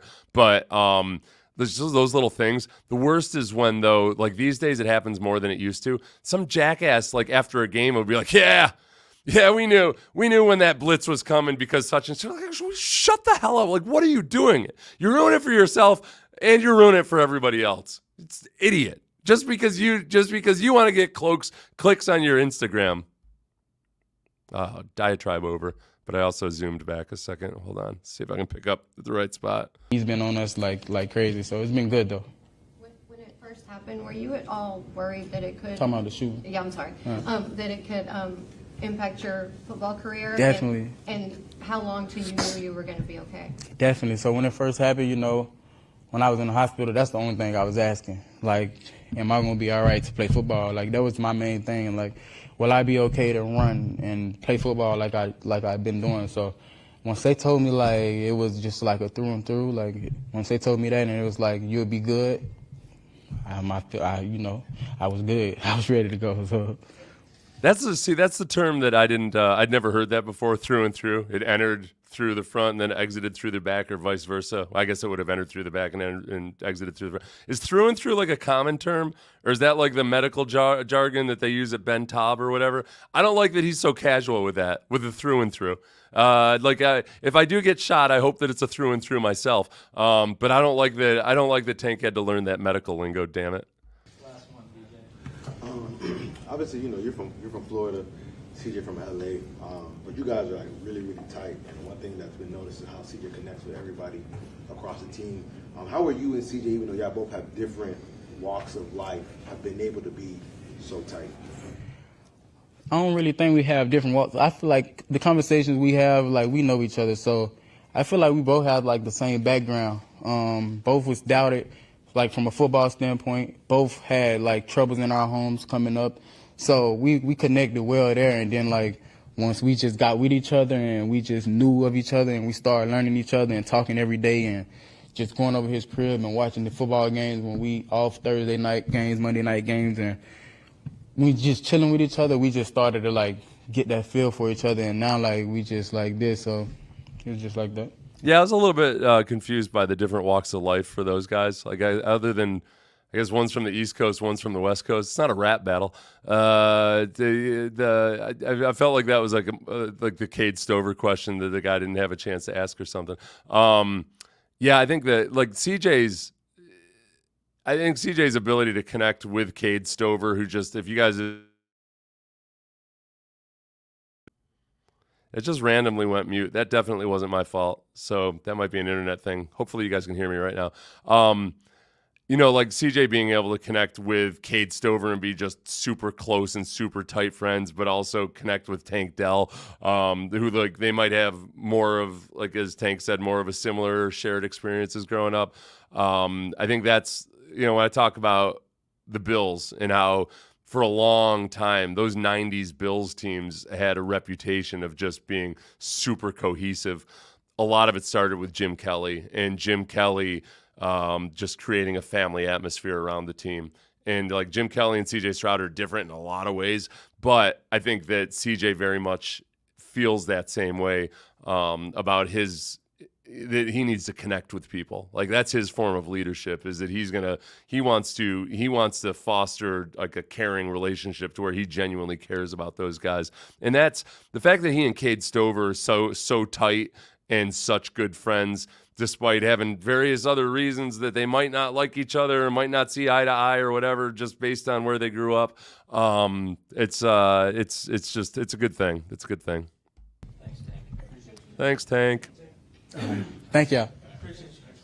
So my wrap up from all of those, if I had to give a quick summary of DeMeco, CJ, Stefon Diggs, and Tank Dell, would be that like DeMeco's the same DeMeco he's ever been. If he weren't so damn likable, I might actually get tired of like him not being a little bit more out there. I don't want him to be Rex Ryan. Don't get me wrong. I don't need that. But he's just so damn likable that when he gives a cliche answer or just kind of coach speak, I'm like, that's cool. He says that in a way that I feel he really means it. I like some of these other shysters. But it was a typical, like nothing's happening right now during OTAs. But I did like that he lit up so much when he talked about Christian Harris, because I'm excited for Christian Harris this year. I think Christian Harris, fingers crossed, he would be the Fred Warner story of a guy that wasn't a first round pick, but under DeMeco Ryans' tutelage, he developed into something really special. And I think he's got that kind of physical potential. As far as CJ goes, I mean, it was a lot of, I thought the most interesting thing that CJ talked about was when he talked about the things that he needs to improve on. He listed off a few things but the first thing he listed was controlling his emotions, and that was a surprise just because he never outwardly looked like he lost control of his emotions at all, and I wonder if some of that is just him, maybe sometimes not being as hard on himself after either poor performances or after bad plays or whatever. I guess today, I think Will Anderson in his presser, I just saw this on Twitter. I haven't seen the actual video yet. I guess Will Anderson was being tough on himself after a mistake, and Alshire basically just told him to quit being a baby and think about the next player, something like that. And Will took it as Will tends to do. He took it very positively. I think that CJ in the mental game that's going to be his calling card. He has all the physical traits. He's not a super athlete in the model of today's dual threat quarterback, obviously. The thing that makes him special as a rookie was how quickly he advanced mentally, and the emotional part is all part of that. And I think he's very always conscious of his body language and always conscious of what he portrays to the team. So to see him build on that, where after he was very precocious as a rookie, that's really cool to hear him talk about that and list that as the first thing he's working on, as well as then they went into the blitzes and all that other stuff. Stefon Diggs, I just feel better and better. The more I see him, like I said, he looks almost paternalistic towards these guys. I think the way he's talking about Nico Collins and Tank Dell, it's one in which, maybe I'm a sucker, but I feel like he's going to genuinely enjoy being the old head in that room that teaches these guys how to replace him. To teach those guys to get to the point where where these guys can be talking to younger players someday. And being on a 1-year contract just removes a lot of all of the other extraneous stuff that might pop up, like jealousy or anything. I don't think it's going to be an issue. And then Tank, we just watched Tank, so we don't have to relive that. As Tank said, okay, I saw one of you said that you wish people would stop asking about the shooting. That's where I was in the press conference. I had to fight. I didn't want to ask him another question. I didn't want to ask a question about the shooting after the question had already been asked. I am curious though, at some point maybe he'll give and it'll probably be on a podcast where he's feeling very comfortable, but just the exact moment that it all happened, what was going through his mind, and whether he did he even realize he'd been shot immediately, because when your adrenaline's going and whether your body goes into shock or not and everything, sometimes you just don't feel something like that. That actual moment, a description of those 5 minutes. I don't need him to do it, but if he chooses to do it at some point, I would be interested, almost just as a guy who just watched The Fall Guy. I'm in action movie mode, and I want the story, and I also want to buy the rights and produce the film about it. If Tank gets, I hope it doesn't ever get done by Hollywood, because they'll make it look way more dramatic. They'll find some way to make it look they'll misportray Tank. That's what I worry about with Hollywood. The way they misportrayed Art Howe in Moneyball. You guys know Art Howe, and they have Philip Seymour Hoffman play Art Howe. Art Howe looked like a classic, old school, back in the day when 23-year-old baseball players looked like full-grown men who worked at an iron factory or something. Chiseled jaw, strapping dude and everything, and they have Philip Seymour Hoffman play Art Howe. Disgusting. They probably have some big fat. And the other thing about the football movies, they never get the linemen right. They always all the extras for the offensive and defensive line and everything. The role players that don't even have lines, they're just big fat tubs of lard. Between Philip Seymour Hoffman, R.I.P., playing Art Howe, and just every single football movie ever that portrays NFL offensive and defensive linemen the way they do, they can all go die. Go screw yourself, Hollywood. But I did like The Fall Guy. It was a good movie to see in the theater. I'm really glad I saw that in the theater. If I weren't in the theater, my attention span wouldn't have allowed me to enjoy it. But that was really cool. All right. I did not know that he was struggling against that defense. I don't even remember which point that was at this point. I'm sorry. Mike McDonald. Yeah, the Baltimore defense. The Baltimore defense in the playoff game. It's hard to. I don't fault CJ for any of it, because there was so much pressure up the middle. But where CJ would grow And I'm not excusing the center and the left guard from all the issues they had in pass protection in that game, but Baltimore does a really good job of running simulated pressures. They got, they stacked 7 guys up at the line of scrimmage. A few of them are going to pop off into coverage. One of them is going to blitz. And it's a lot to diagnose for the quarterback in the moment. And what veteran quarterbacks get better and better at is, like we talked earlier about the finding out the tells, is figuring out like, okay, yeah, there's 7 guys at the line of scrimmage, but I know that guy's dropping because I've seen him on film enough or I played against him, and I know this guy's definitely coming. And then the quarterback can reset the protection. So as you get older and older, and, we saw this from Case in the Tennessee game. Case changed the run. He changed the mic point in a run that, because the look was different than they'd seen before. And I think there were some things about the run game that day that operated a little bit more smoothly. I think because Case has a decade of experience in the NFL. He's just simply seen more of it. So that type of stuff, the pass protection and the quarterback involvement in the run game, that's stuff that doesn't show up immediately on film or anything. But, you talk to defensive coordinators about playing against Tom Brady, and the biggest pain in the ass was that he knew what was coming. He'd figure it out before the snap. Peyton Manning did too, but Tom Brady was like freakishly intelligent about it. And like CJ has that potential. It's just a matter of reps. Like he's got to get the reps. And this year, I think one of the things that's going to improve in the run game is that CJ will be more.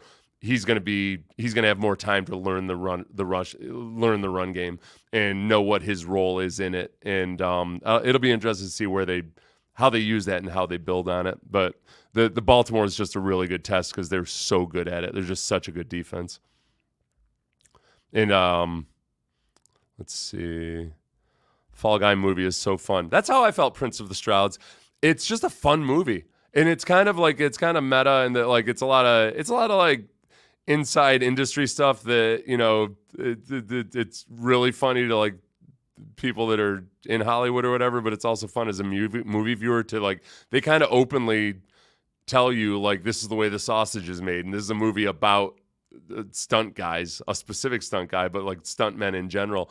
And then at the end, this isn't a spoiler, after the movie's over, I expected they would do this. They show like the filming they show the actual stunts being done during the movie.